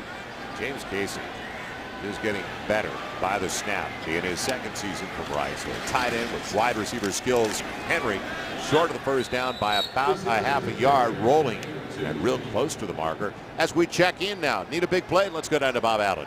Yeah, nobody likes a smart guy, and you. I'll get you later. We're with a guy that says pretty much everything he thinks. What is your Bernard Pollard, of course, is who I'm talking about. Your assessment so far of the game? Is it tough sitting out here watching? I asked Andre the same thing. It's hard. I think us as being competitors, we want to go out there, we want to compete. But I think this is one of the times where they're trying to evaluate to get that right 53 on the field, and I mean you have to stay calm and just get ready for the next couple weeks. Do you feel like this defense that you're on, the real defense was the one we saw against Dallas and not the one we saw against New Orleans? Most definitely. I think when we're back to our format, when we're doing things the way we do them, we have to have this mindset. And the big thing about it, going down to New Orleans, it was a change-up for us. We should be able to take that and to be able to run with it. But I think at the end of the day, coming back to Houston, everybody was home. Everybody did everything they're supposed to do. We came back. We're excited, and we're excited to play ball. And I think the sky's the limit for our defense. A few observations. You haven't been shy about saying what you think about some of the battles going on here at camp. What do you think about the kicking situation? Rackers or Brown? You know what? I really don't know. I really have, they're both great kickers. They really are. But the sad part about it is they have to make a cut. And, I've been on it, that end of the stick. And, the thing about it is, if one of them don't make it here, they're going to make it somewhere. And they're both great guys. They really are. They're both great guys. But, at the end of the day, they have to evaluate. This is the business. They have to evaluate for the 53 guys. And whoever makes it, we're going to be ready to roll. One final question. You say you have been on both ends of the stick. Tonight's going to be an awful tough night for a lot of these guys when they go to bed, if they're going to find out tomorrow morning if they have a job or not. What was it like for you when you were on the bubble? What was this night like? Well, you know what? Going back to last year, starting for 3 years, being a second-round pick, you kind of think things are in the bag. But, when you get a change of the organization changes, management and everything else, you never know. And so I think, when I got cut, like I said, I had to reevaluate so many things in my life, me as a man, a father, and a husband, and when you finally get cut, man, it kind of opens up so many, it just opens you up, your awareness and everything else. So I think, my biggest thing with these guys is, let everything, when you come out here and play, let it all play out. Bernard Pollard, thank you, buddy. Thank you, man. All right, back up to you guys. We like him. Guy from Fort Wayne, Indiana. First down, no. Off the fingertips of James Casey. And we'll go to one of our better answers at twitter.com/Texans on ABC 13. Our question, what Texan player would you want to watch your back? And Jeff, he wants Pollard. Dude scares me, and he's a Texan fan. We like Bernard Pollard, though. And he talked about politics and the way things change, staffs. He was the second-round pick of the Chiefs in 2006. They had a new GM come in, a new coach, gone. Yeah, and it happens all the time in the National Football League. It's a turnstile environment, but a guy like Pollard comes in, and he is a character guy. I love how he talked about how it changed him. Fourth down. Texans going for it to the 41. A gamble. They need a little more than 3, almost 4. But he's got time, and he's got Casey. First down inside the 35. I like the call. It's preseason. That's where you find out about your guys. Absolutely. Here's a guy, and John David Booty, he's been in those pressure situations before, and he delivers this time. This is going to help him. Take a look at it from up top. He's going to deliver this ball right underneath the shallow cross. Casey does a great job of making the cornerback miss him underneath and getting some separation to complete the pass. Excellent pitch and catch by the quarterback, and number 31's loving it. First and 10 line brought to you by Wingstop, the wing experts, 51 Houston area locations. Great wings for the big game. www.wingstop.com. That's how you order online or at 888-75-WINGS. Henry following his blocking down to the 30 near the 29-yard line for a gain of 4. So the drive is alive, and John David Booty once again, and Gary Kubiak said it, he said the kid just looks comfortable back there. When we talked to him earlier during the preseason, and he's done nothing to dispel what the coach feels about him already. Well, give Gary Kubiak credit, too, because he's the guy that has to design these plays, and he knows what each player does best. And he's calling what accentuates the skill set of John David Booty. Yeah, but we watched Chase Dan Orlovsky in the first half. Moved, but made mistakes as he was picked off twice. Now Booty looking, and boy, did the linebacker read his eyes all the way. Completely read his eyes. As it's knocked down by Adam Hayward, almost picked by the guy out of Portland State. And now Bob Allen brought it up at the very top of the telecast. It's down on the weekend to 53. Next day, 8 to the practice squad. But not everybody, if you're a veteran, you're not eligible to begin with for the practice squad. That's right. The practice squad is there for a reason again, but there's that 24-hour period where you're able to pluck players from other teams that have been dismissed, and they're able to do the same thing with you. So you got to be judicious as a coach with who you let go. It's 3rd and about 5. Quick one outside, dive right at the marker. I think he got it. Boy, what an intelligent play by Bobby Williams to let the D slide by. That's right. Bobby is a headsy player, and again, he's another one of these guys that's going to benefit from the one-back shortage that the Texans have right now, reduced to Henry. A lot of passes being thrown in this contest, and if you're a receiver on the bubble as he is, you're going to have a great chance at making this ball club, or at least making it difficult for them to wave you. So first down because of the awareness of Bobby Williams. Let the quarterback slide a little bit. He got it by about a yard down to the 23. So this drive started back at the Texans 24, converted on a 4th down. Now they convert on a 3rd down. Out on the edge, John David Booty has Casey or make it Graham. And a low throw for Garrett Graham.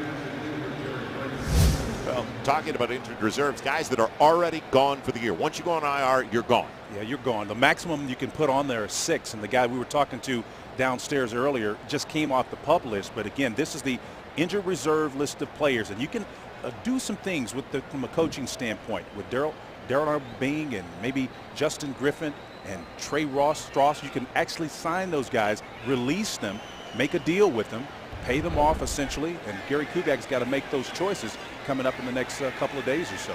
2nd and long already in field goal territory at the 23. Booty throwing a bullet once again to Williams, down to the 16, short by 3 of the first down. So physically unable to perform. That's what the PUP list is. You hear them talk about that, and again, the PUP list, again, as you said, physically unable to perform. You can have a maximum of 2 players on that list.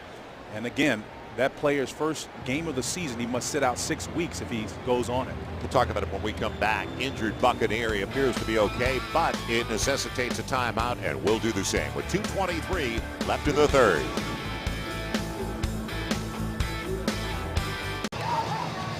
Welcome back once again as we continue with 2:23 left in the 3rd. And Spencer, we were talking about it a little bit earlier in the first half, but it is amazing. It's a Thursday night. There was some weather rolling into the city just about an hour before kickoff, but boy, the fans, the loyalty factor for the Texans, the building is not quite filled, but a lot of people turned out on a Thursday night, a weeknight, a work night, a school night, and it is just, boy, that is 13, it's appreciated. It's good to see the dads out too, and I love that when you see a father and son combination. Good for them. It's 3rd and short out of the timeout. Booty under center. He's engineered these 2 drives. Henry just banging his way, and that's what he's done in practice. The drive is alive like his legs. He just pounds. Well, he's such a physical guy. Again, all the other backs, and maybe Arian Foster withstanding, are in that 5'11", 195 range, but the little nice if block on the right guard scooping around and allows him to kind of slide right in there and get some additional yardage. And it's just a physical back, man. He runs with his feet close to the ground, which can be good and bad sometimes. When you get in traffic, you want to pick your feet up. But I'm telling you, this guy can go get those short yardage. And as a former back, you saw that little crease, and there wasn't much, but he fired. He saw just a drop of light. Yeah, that's all you need to see from a running back. And again, awareness. The closer you get down here, there's not going to be a lot of space to dilly-dally around. You've got to get the ball upfield. Okay. He's done a great job. Red zone. We've talked about it. It was an area, a point of emphasis coming into the preseason. Red zone, right on the 10. Pay it off. Protect the ball. Don't throw it deep in the end zone. Fullbacks in there, Corcoran in front of Henry. And Henry cutting it back hard to the hole. And he spins down inside the 6. He'll give the left side of that offensive line for the kick out the opportunity to go up against a backer or a safety. Well, I love the play selection down here, keeping the ball in the middle of the field, getting that defense aware and cognizant of the fact that you want to protect those guard tackle gaps, and then maybe some play action works down here. I love the play selection. It's like in a power formation here, cluster motion. Yeah, they bunch him and cluster him, as you say. Dickerson and Williams near side, bottom of your screen. Go the other way with Henry, and Henry going low, scrambles to the 3. Tillman's Takes brought to you by Warehouse Pool Supply, preferred pool supplier of the Houston Texans. Well, success begins in the National Football League with protecting the quarterback. And there you can see from 2002 to 2009, nearly a 50% reduction in the number of sacks taken by the Texans. The offensive line has done an excellent job. Bookend, Winston on one side, Brown on the other side. They have been fabulous and allowed Matt Schaub and company to stand in there and make some excellent plays. Now that offensive line holding it up for John David Booty right now, and then second and third teamers. Right at his helmet knocked off, gets back at center, and now corner of the end zone out of the reach of Casey. Maybe a little more touch, but it had to be quick with the corner on that side once again right there. I bet if Casey wished he had that again, he would have flattened off that little outcut a little bit more as Gary looks on. It's so tough, particularly for a tight end with a bigger body, to redirect and come flat upfield when you're going backwards. It's tough to redirect. Great pitch, I think, on the part of John David Booty. Rackers in for the field goal, and just like an extra point, it's outside of the 10, make it a 21-yard attempt for Neil Rackers. Chris Brown tried a 57-yarder that went 54-55. Rackers gets it up and gets it through. So it's now only a 7-point game with 2 seconds left in the third. We'll come right back to Reliant. It's 17-10 Tampa Bay, and Booty has looked solid.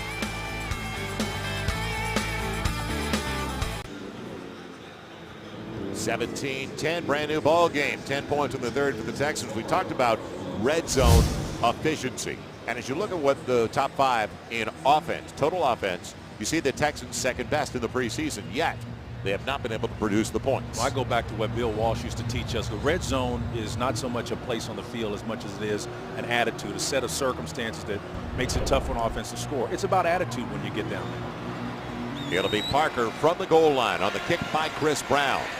And he barely makes it back to the 20. Good coverage.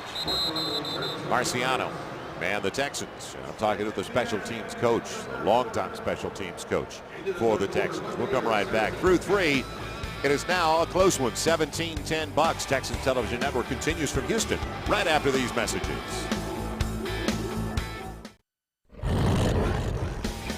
Tonight's game brought to you in part by Reliant Energy.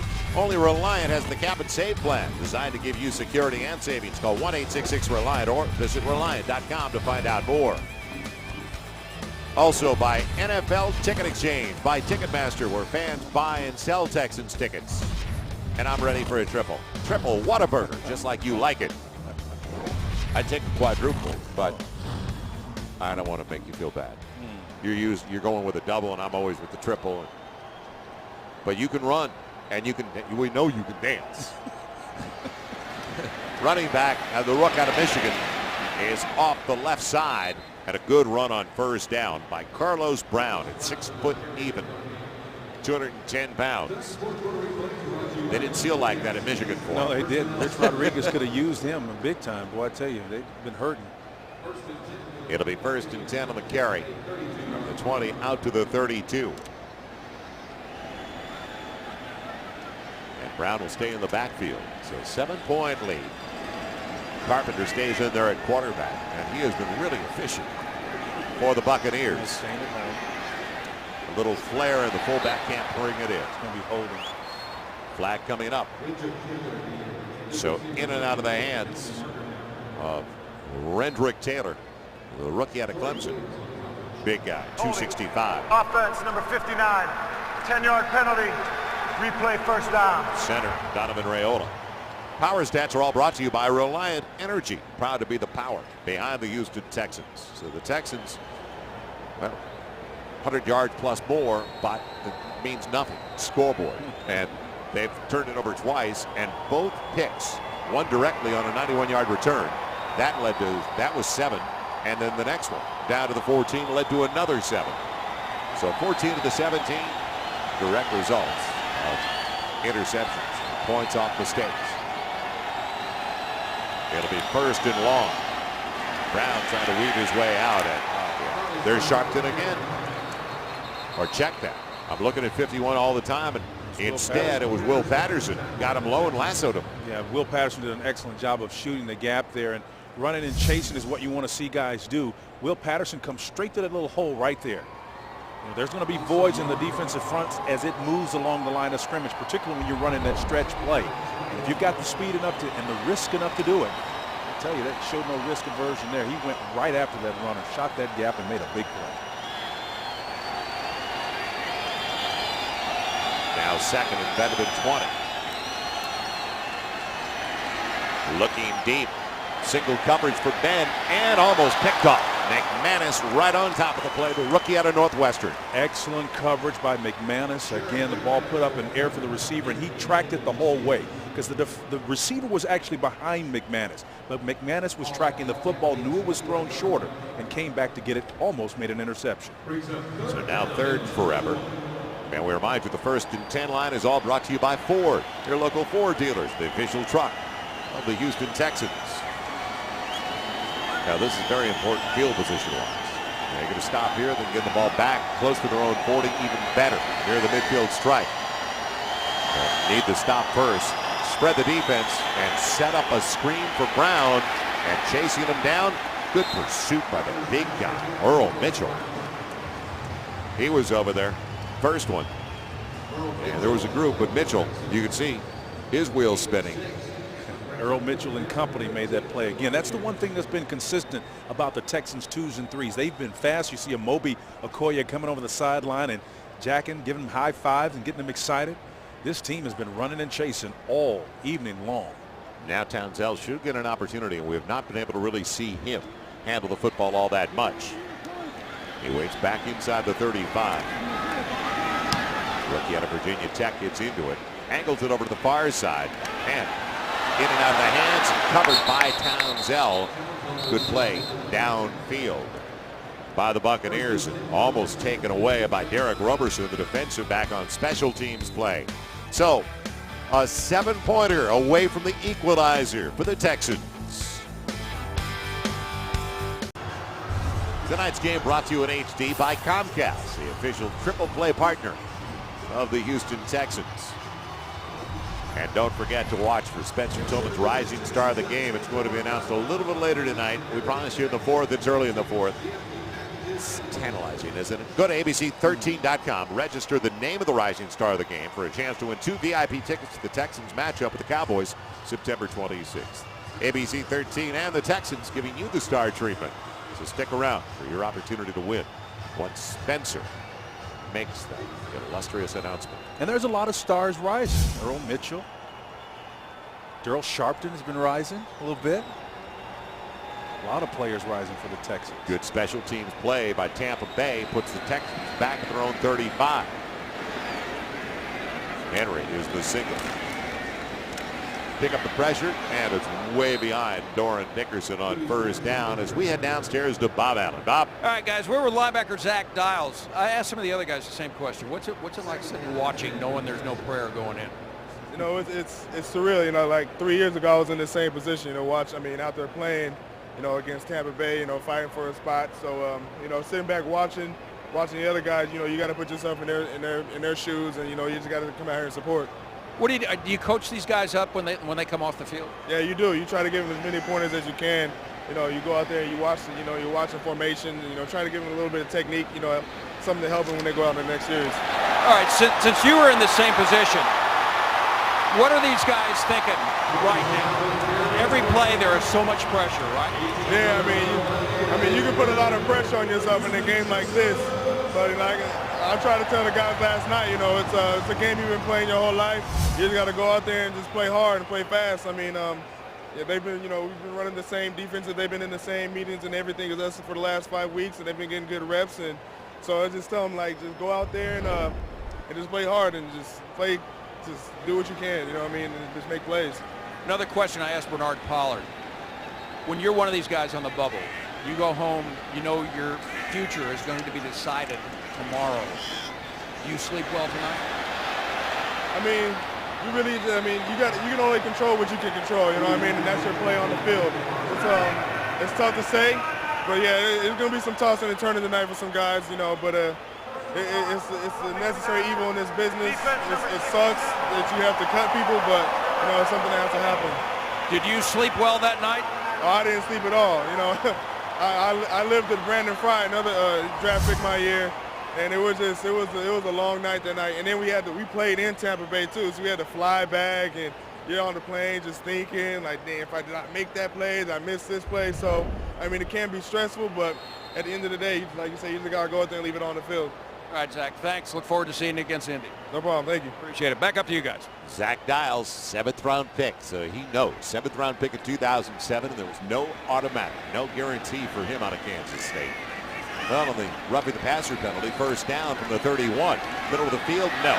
Booty saw it a little bit late as he looked over, and it was the tight end on that side. Down the seam, Derek Fine. Much too late, though. You know, one of the reasons why Zach Dials has been so impressive is he's so committed. The guy is a little bit undersized, not the prototypical guy playing that weak side, but he has affected the decisions that Gary Kubiak has made. They've thought about shifting him over to the strong side in place of Brian Cushing, but he has been so consistent. He wants to leave him at weak side linebacker. Well, so quick, sideline to sideline. You bet. It's a sack back and out of field goal range, basically, at the 37. Booty out of the gun. With pocket holding up and off the hands of Henry. It'll be 3rd and 16. So for a long field goal, trying into the 5-6 yards. Don't forget, you can secure your season seats. You can go to HoustonTexans.com right now or call 832-667-2390. So don't be left out. It all starts. The Colts on the 12th. And wear your white to that game. Don't forget that as well. HoustonTexans.com or 832-667-2390. Now for the Texans, it's just a few more yards for a long field goal try.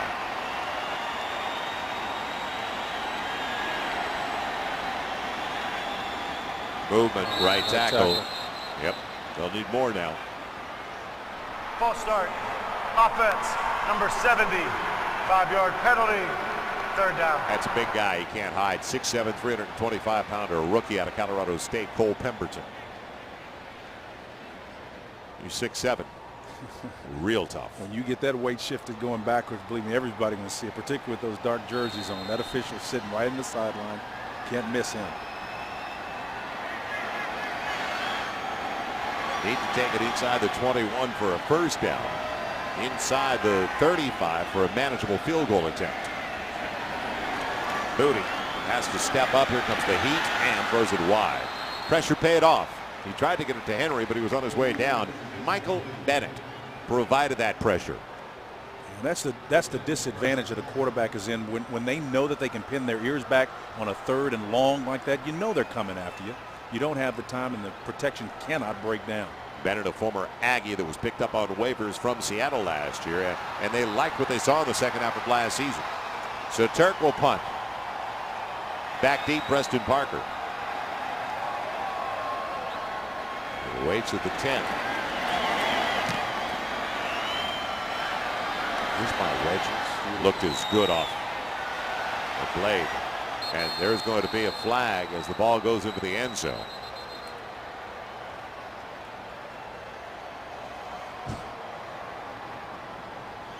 So they There's 10:46 left in the contest.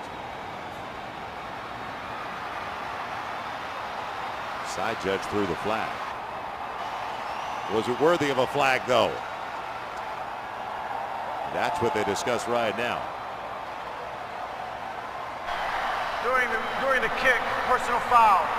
Receiving team number 23 contacting a player out of bounds while the kick was in the air. The result of the play is a touchback. The penalty will be half the distance to the goal. 1st and 10, timeout. So Tampa is going to have it deep in their own territory now. Can the Texans take it away, scrape it away, create a turnover? That's exactly what happened to them in the first half. That's a good look, isn't it? Scoreboard this quarter is brought to you by Comcast, the official triple play partner of the Houston Texans. Are you ready? I am ready. Here's the envelope from Price Waterhouse. And now it's time to announce my pick for the rising star of the game, and it is none other than James Casey. And considering the precarious situation of Owen Daniels at tight end, he can be the guy. Register, name of the rising star, on ABC13.com for a chance to win 2 VIP tickets to the Texans-Cowboys game on September 26th. ABC13 and the Houston Texans giving you the star treatment. Easy for you to say. From the 10. New quarterback takes a shot and gets it out for a first down, and a nice grab down the sideline. Turning around to come back was Preston Parker, the rookie out of North Alabama. Here's James Casey doing what he does best. One of his 8 catches here off the play action made possible for him, finding him over the middle. The shallow cross worked early and often.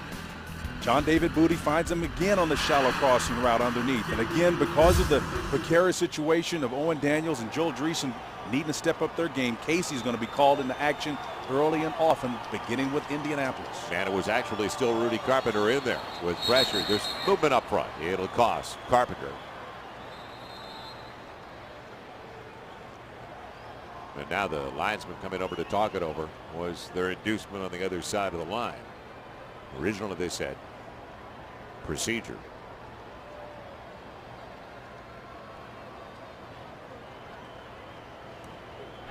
Neutral zone infraction. Yep. Defense, number 66 was in the neutral zone, causing the offense to false start. It's a 5-yard penalty. First down. And calling names in the process. Delwan Robinson is the one. Well, don't forget Saturday.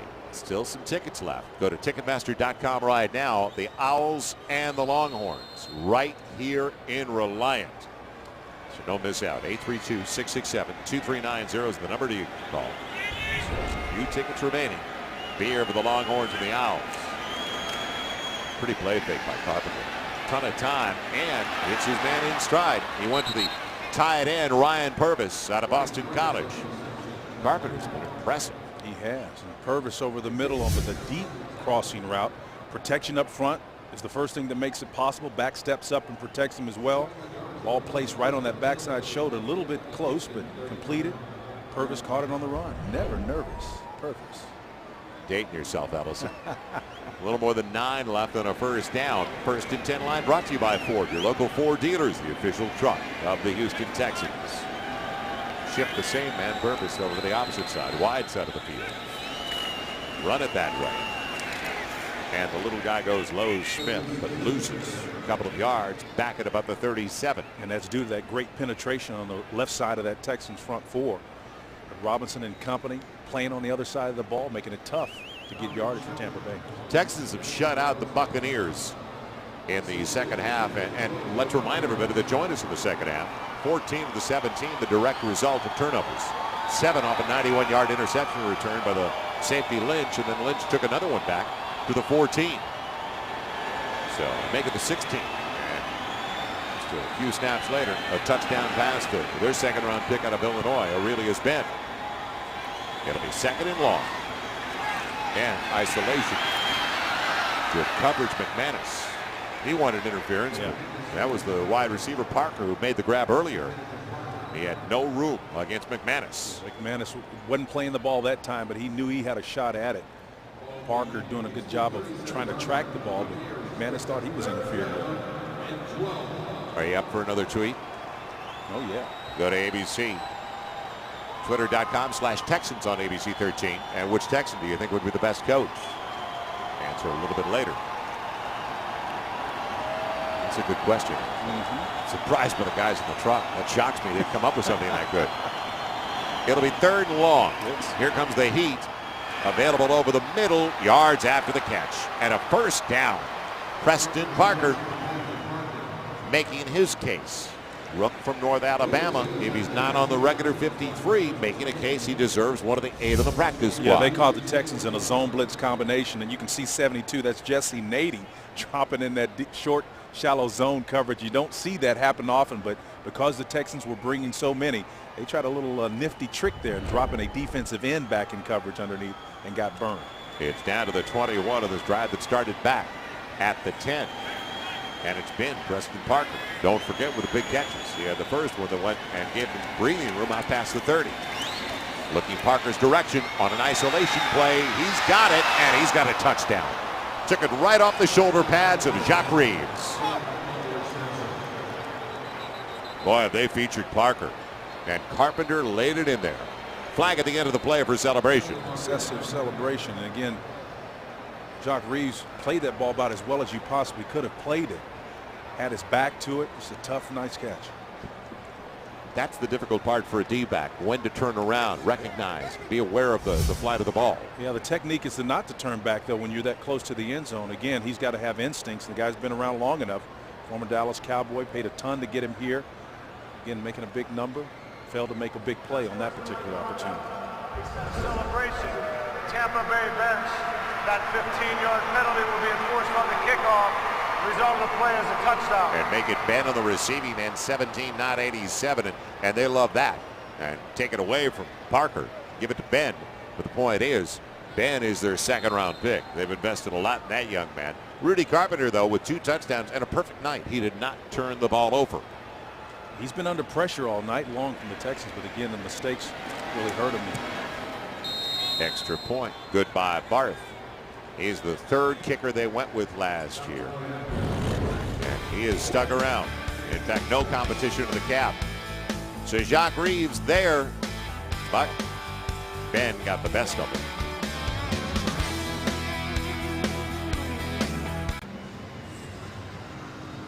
Scoreboard this quarter brought to you by Comcast, the official triple play partner of the Houston Texans. Well, on our Twitter.com/Texans on ABC 13 with Bucs player, who you think would be the best coach? It's a split decision. Eric Winston, first of all, the right tackle out of Miami, 3rd-round pick. Players would be scared of him, size-wise. And what about David Anderson? I love David Anderson. Smart, sharp guy. He understands people and personalities. Very witty, and I think the thing about it, he's the type of guy that's not afraid to ask you, hey, how am I doing? You know, he's a very engaging guy. Yeah, very engaging. Talk to the guy, you can relate to him. He's an overachiever, and that's most of the guys out here. You got your core players that are stars, maybe 4 or 5 per team or per side, but the rest of them are just guys, and they want to be able to relate. Here's a guy that can do it, man. Can you communicate? Yeah. Are you capable of getting your point across as a coach? Can you teach? Down the middle it goes to Townsell after the mark-off, and the penalty for excessive celebration from outside the 16 to the 17. Townsell trying to make a miss, but lost his balance. Lost the ball, but he was already down to the 34. So once again, solid field position for the Texans. If they're to get to overtime, trailing by 14 with 7:21 to play. They still have 3 timeouts. There was a near miss there, and again, that's a great job. This is the game of inches. You can see him almost regain his Townsend his balance again. He misses it. Ball comes out after hitting the ground, and again, you never want that to happen near the sideline. It doesn't matter if you're on the ground or not. That just kind of sticks in the coach's craw when he sees that ball come out. Yeah, and look who came up with it. Corey Lynch, the guy who had the 2 picks. He's around it. And Corey Lynch is still down and cramped up. So he's taking his time getting off the field. Unfortunately for the Texans, he's run with the ball a few times tonight, and he's a safety. Yeah. He's out of water, man. Water, bananas, whatever it takes. So the Texans will have it at the 34. They've got 3 timeouts, 7:21 to play, down by 14. As we look at Lynch come off the field, I used to have a high school coach said, what do you need, boy? You need some potassium? Yeah, and did John Lynch wear 41 there? 41, absolutely. John He Lynch played that safety position like few could. Yeah, and don't worry, Corey's not his son.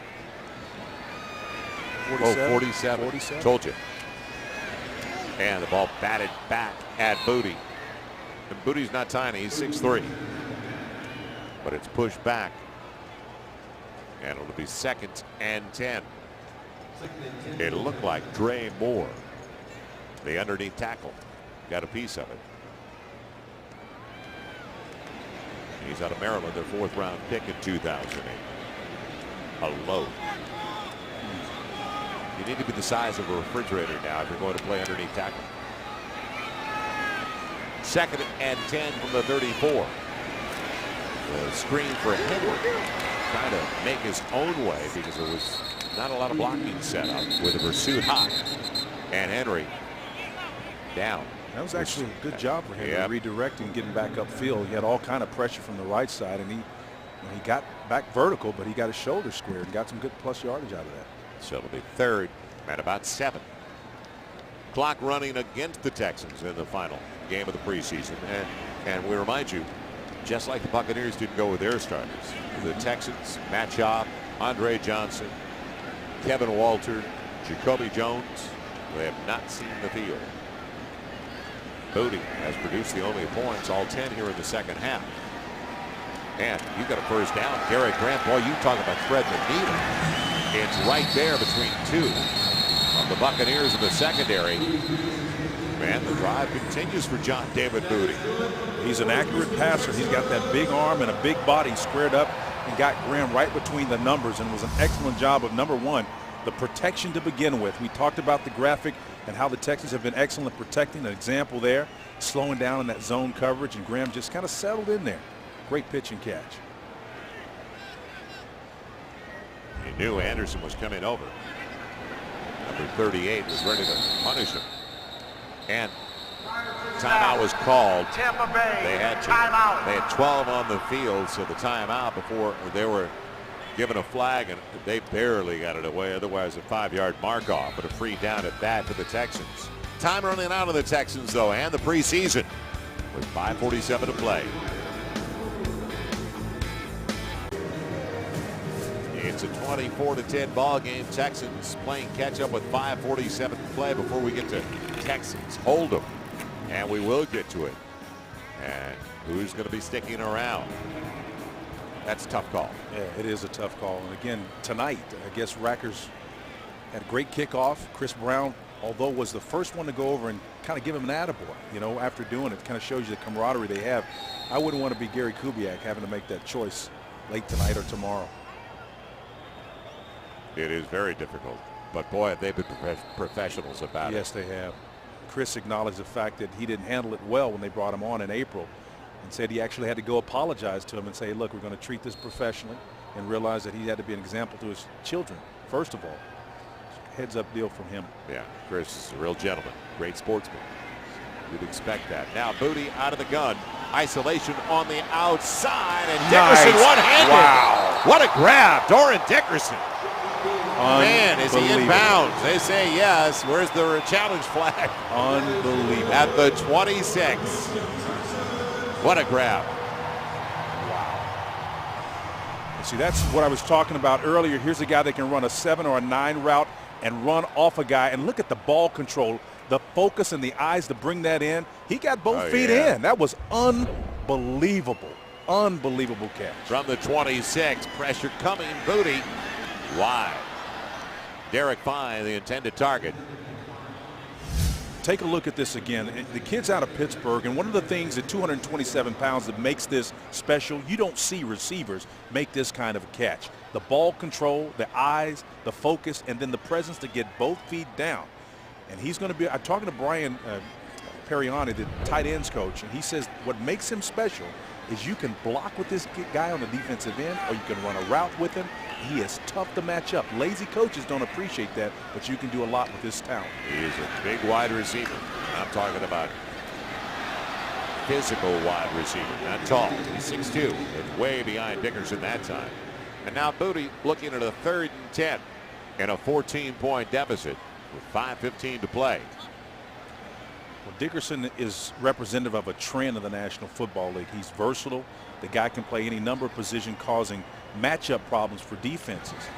And the guy, like I said, he can block a 7 technique, which is a defensive end, or he can run a 9 route against a cornerback. You don't find receivers that can do that every day. Booty out of the gun on 3rd and 10. And looking at Dickerson again, but that wasn't close. So they will stay out there down by 14. And when you mention that, I think of Terrell Owens when he broke in with Steve Young of the 49ers. Sure, yeah. And was because you used to look at guys like that, well, they're kind of tweeners. They're not a tight end. They're not a wide receiver. And now you talk about trends over the last 15 seasons. Everybody wants the Andre Johnsons, the Dickerson type that are 6'2", 6'3", and muscular. This guy right here, he has a frame. He can actually grow even more so than he is. He is more unique than even a Terrell Owens was because he can do more. Here's 4th and 10 coming up. Final shot for the Texans, John David Booty, and inside the 20, Graham's got the first down. Down to the 16, stretched the football and just got it there. I'll tell you, these receivers and slash tight ends that the Texans have to work with are going to make this choice very difficult. These guys can play in traffic. Graham is going to show you his ability. Booty does a great job of settling in and deciding he wants to hit him. Hits him on that back shoulder, but Graham does a great job of hauling that in and getting back down on the ground and his shoulders up the field. So the rookie 4th-round pick out of Wisconsin, seeing his most extensive playing time here in the final preseason game of the second half. Henry the single set, and wide open is Derek Fine. Can he get there? Yes. Touchdown, Texans.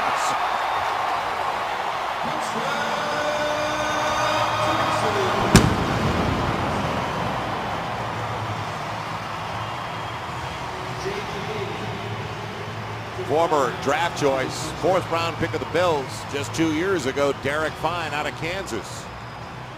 He ran in that offense in Lawrence, Kansas. He caught a lot of balls at that position. Watch the nice body control, him turn around and catch that with his left hand. Good again. hands. We've seen a nice series here with protection, ball control, body control, balance, and paying it off in the red zone with the score for a change.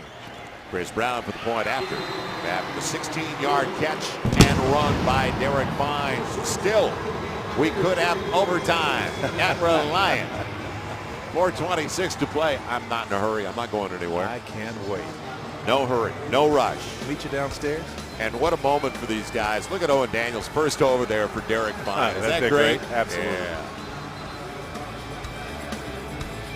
Rackers will kick it away. John David Booty has given the Texans a life. 17 points on the board in the second half after they were down 17-0 at the break. So he's going to be feeling real good. Dickerson and Graham also helped him along the way with excellent catches and nice physical ability, showing and displaying their talent. He's had some help along the way. Dale Rackers kicks it away, and the high one is going to be taken at the 5. It'll be Parker. Good seam up the middle, and they spin him around, and he's down to 28, give him the 29-yard line. And is it a fumble at the end of the play? The Texans say they have it, and do they? Was he already down? Because he was rolling for a while. But there is a wrestling match at the bottom of the pile.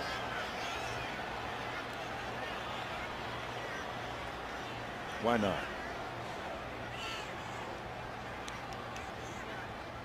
Texans are saying they have it.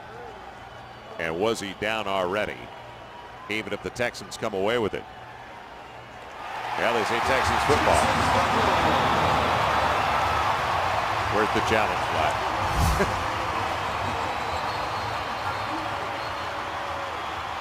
Well, difficult to see if the knee is. Yeah, no, he's down right there. Knee, was the knee down? Yeah, is the knee touching the ground though? See, the body is underneath. Elbow. Elbow's down though. Arm and elbow. They give it to the Texans. Gotta believe the challenge flag is on its way. And it will be. He's down and they'll put her to the 29. So it's under review with 4:18 to play. And is the ball out before the arm is down?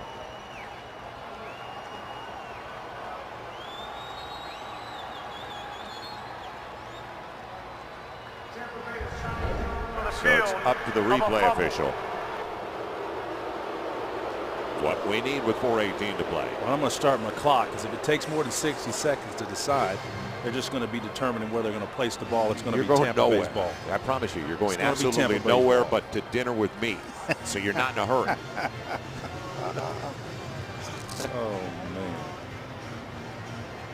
Again, it's going to be inconclusive from our angle, but again, it's worth looking at again, because back in the olden days, just a year or so ago, body underneath him and his knees were not down, that ball would be ruled a fumble. But it has changed. Geezer, Yeah. the olden days. But now, the rule has changed. Yes. You can see who was that underneath him. It's kind of hard to see his number, but there was clearly a body underneath him, but the elbow touched the ground first. No question about it. Is the ball out before the arm goes to the ground? Yeah, that was Jack Corcoran underneath him. 52 seconds, nearing 60. See, Corcoran tried to bat it. You can see the backhand of Corcoran, the way he kind of batted it. So that's what they have to determine, whether it was sliding out before the arm went parallel and hit the ground. And the night would not be complete without a challenge flag. Come on. Here's another look-see. Let's take a look at this one. It's past 60 seconds, and 90% of the time that means it's Tampa's ball.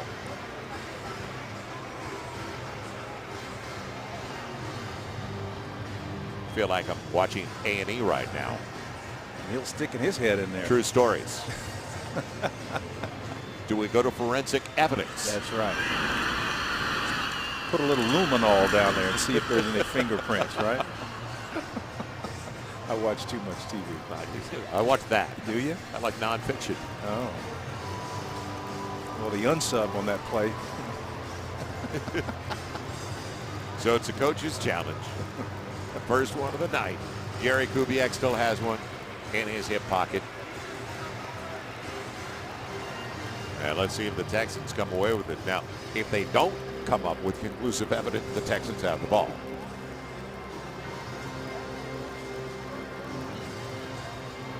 We've offered you several looks. This is going to be our best look right here. And again, Cochran is underneath him, but again, the new rule is if the elbow touches, he is technically down. Right. I do like the way he backhanded it, though. Corcoran just, you can see the way he kind of backhanded it, tried to pump it out. That's an alert player. Rackers is trying to, yeah, he's trying to, Neil Rackers is trying to make a play. Okay, he's coming down on the field. He's breaking down because he knows that Chris Brown. It has been determined that the runner's elbow was down prior to him losing possession of the football. Yes. It will be Tampa Bay's ball, 1st and 10 at the 29-yard line. Tampa Bay will also not be charged with a timeout. That's the way it looked. Yeah, and that's the rule. They got it right. Yeah, and one of the reasons why you can guess with almost 100% assurity, if it takes more than 60 seconds, Mike Barrera, the former head of officials, told us that they're trying to determine where the ball should be placed. And more often than not, if it's a fumble, they're able to rule that very quickly. New quarterback in there, and he's in there because he was just brought back due to the injury to starter Josh Freeman. And that is former Texas Longhorn, who transferred after he lost the battle for the job to Colt McCoy and then had a solid career out of Ole Miss. Jevin Snead has taken over. Brown, the running back, gets nothing, loses a yard. So the clock will continue to roll inside of 4:10. 3 timeouts on the board for each side. Or make it 2 for Tampa Bay. They used 1.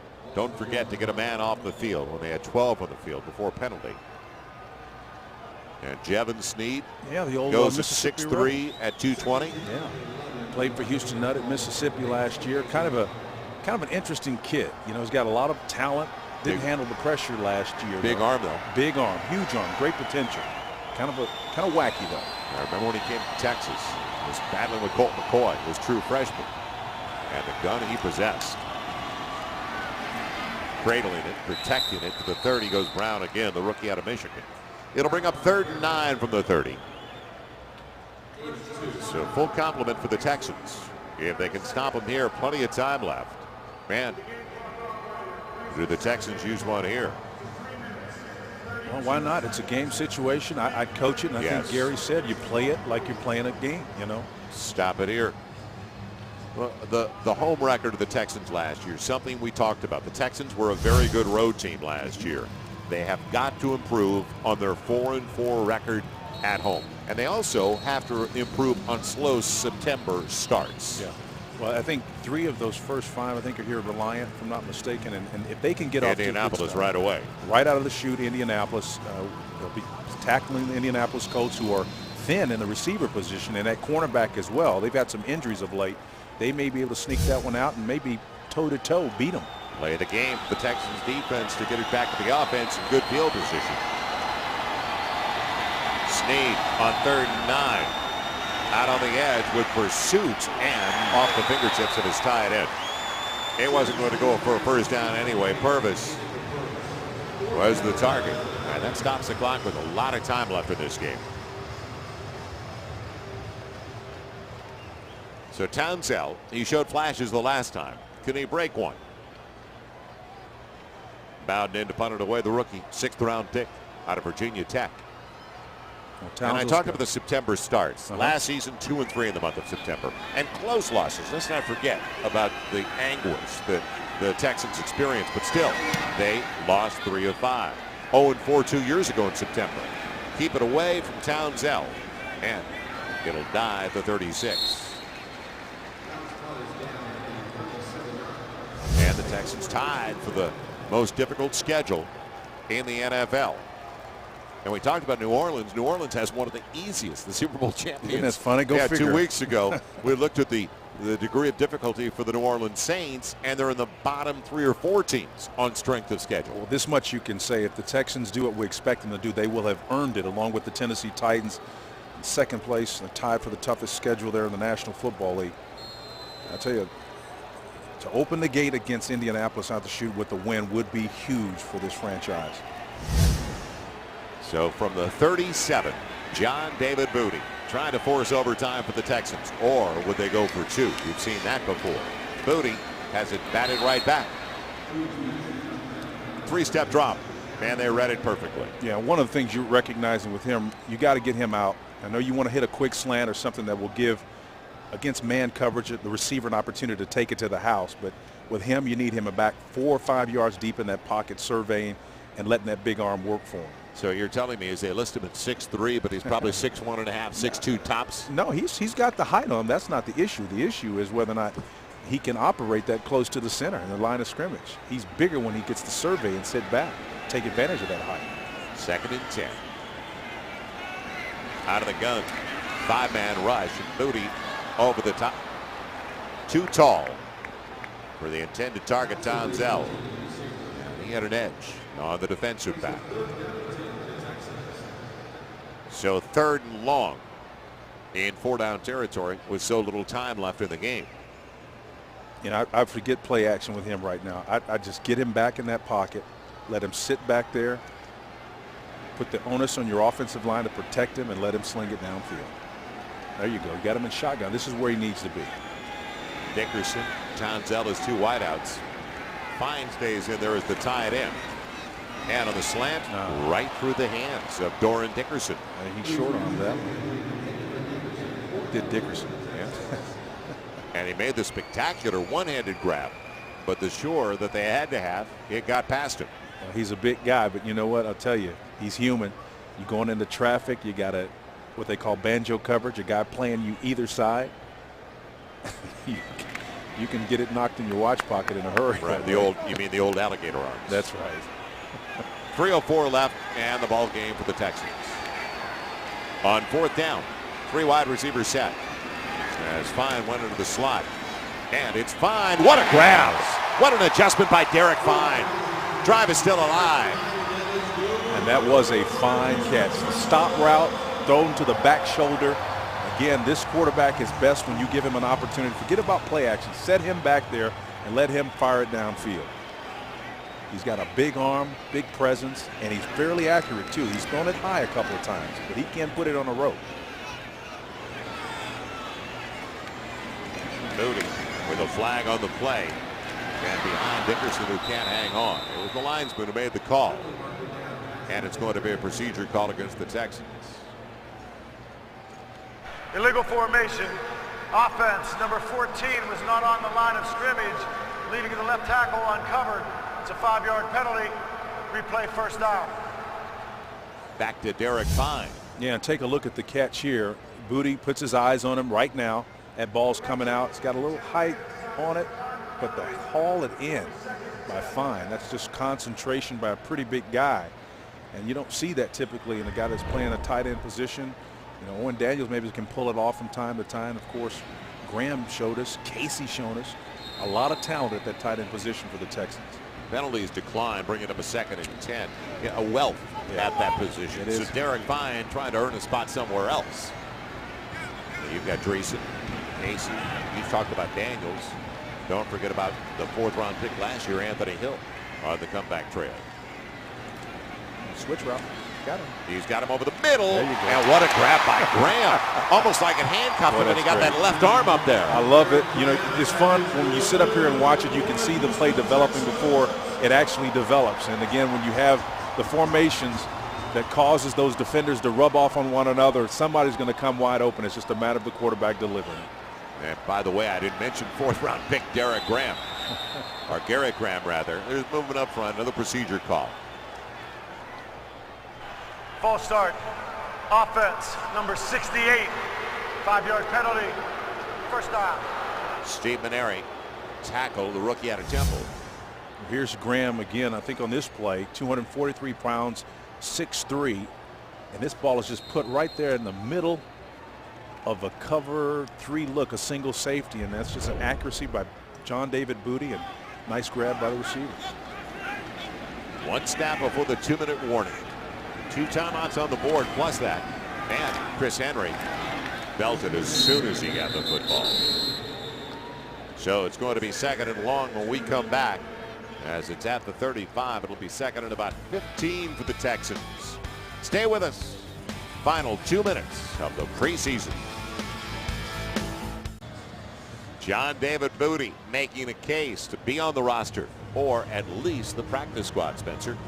Well, he's a good player, and he could make it difficult. The guy can be on the practice squad once again, but he's making it difficult. The more he completes passes and the more he shows the savvy and the decision-making ability, he's going to put pressure on Gary not to cut him. Again, he's a young player, shows promise, and every great play he makes, it's on film. We saw Chase Daniel 2 weeks ago in New Orleans. Right, and everybody else is going to see him, and that's my point I'm trying to make here. Yeah, you cut him and try to bring him back. It's going to be tough. You're making a gamble. I mean, this kid right here out of Louisiana is smelling that hot boudin cold couscous. Come on, Booty. Poosh. Can I quote you? Yes, you can. I'm loving this kid's play, man. I mean, again, if he corrects, he's making things happen. Yeah, a playmaker. He's a playmaker. I mean, and that's it. When you look, the stats can lie. He's converted now 3 4th downs in this game. And the great grab by Derek Fine was the 3rd. It'll be 2nd and 14. And at 57 to play. And they force overtime. Here's the blitz up the middle. Single on the outside. Dickerson's got to adjust and trying to get back into the play. There was contact, but no flag. Williams now flagged. And it's in the offensive backfield where you normally see a hold. Offense, number 27. Penalty is declined. 3rd down. 3rd and 14 from outside the 35.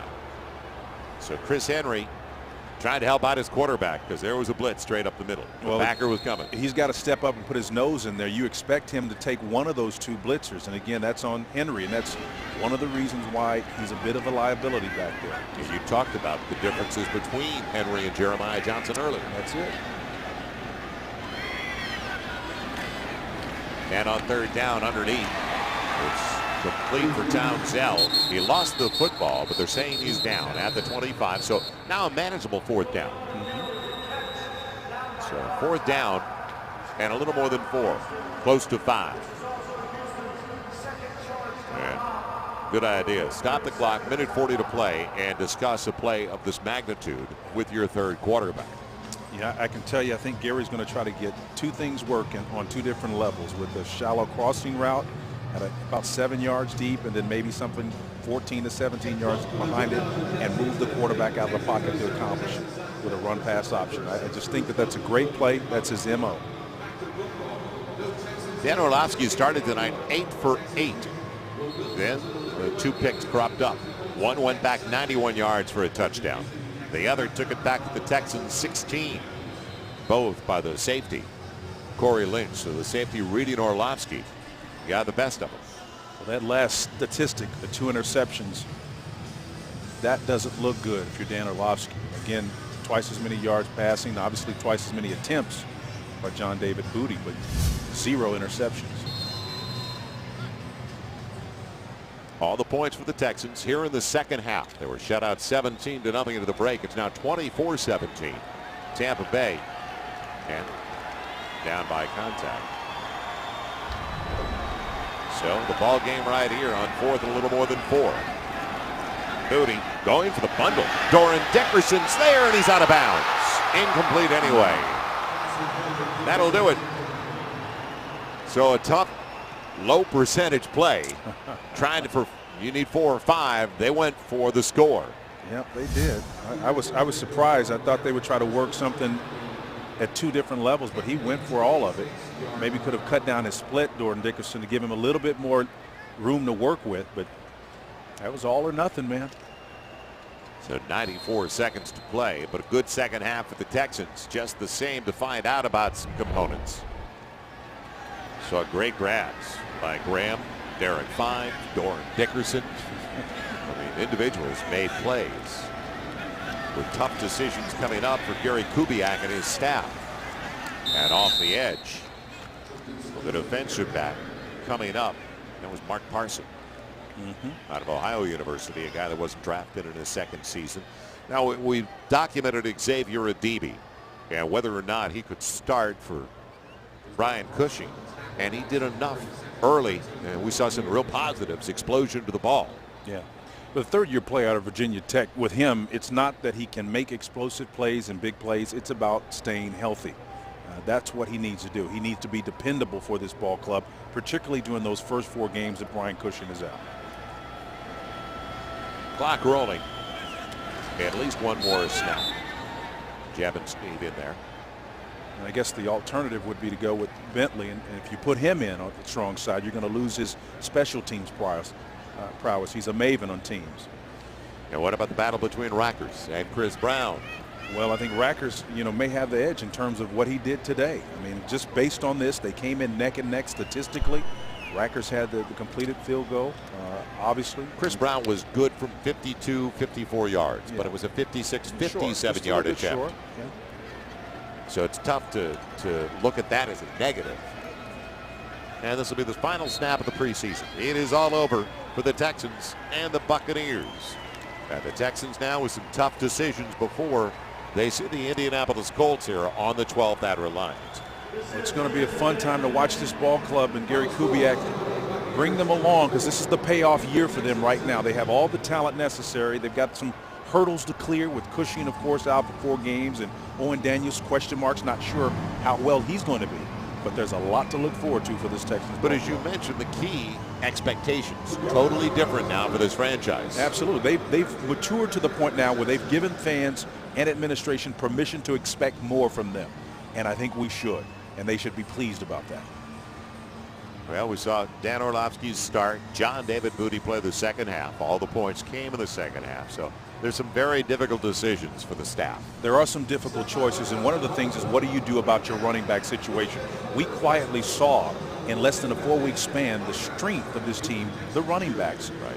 With 5 deep at that position, move all the way down to one sure guy, and that is the starter, Arian Foster. Thank you, buddy. All right, always a pleasure. Love you. Wish we did it every year. Now, head over to HoustonTexans.com to watch live video for the postgame press conferences, as well as all the info on the Texan players and tickets. For Spencer Tillman and Bob Allen, I'm Joel Myers. Thank you for joining us all preseason long once again this year. Final score 24-17 Bucs. Houston viewers, keep it here because the Texans are on ABC 13 Eyewitness News. Stay tuned for exclusive post-game coverage. Other stations on the Texans television network, stay tuned for your local news and programming. This has been a presentation of the Texans Television Network. So long, everybody, from Houston.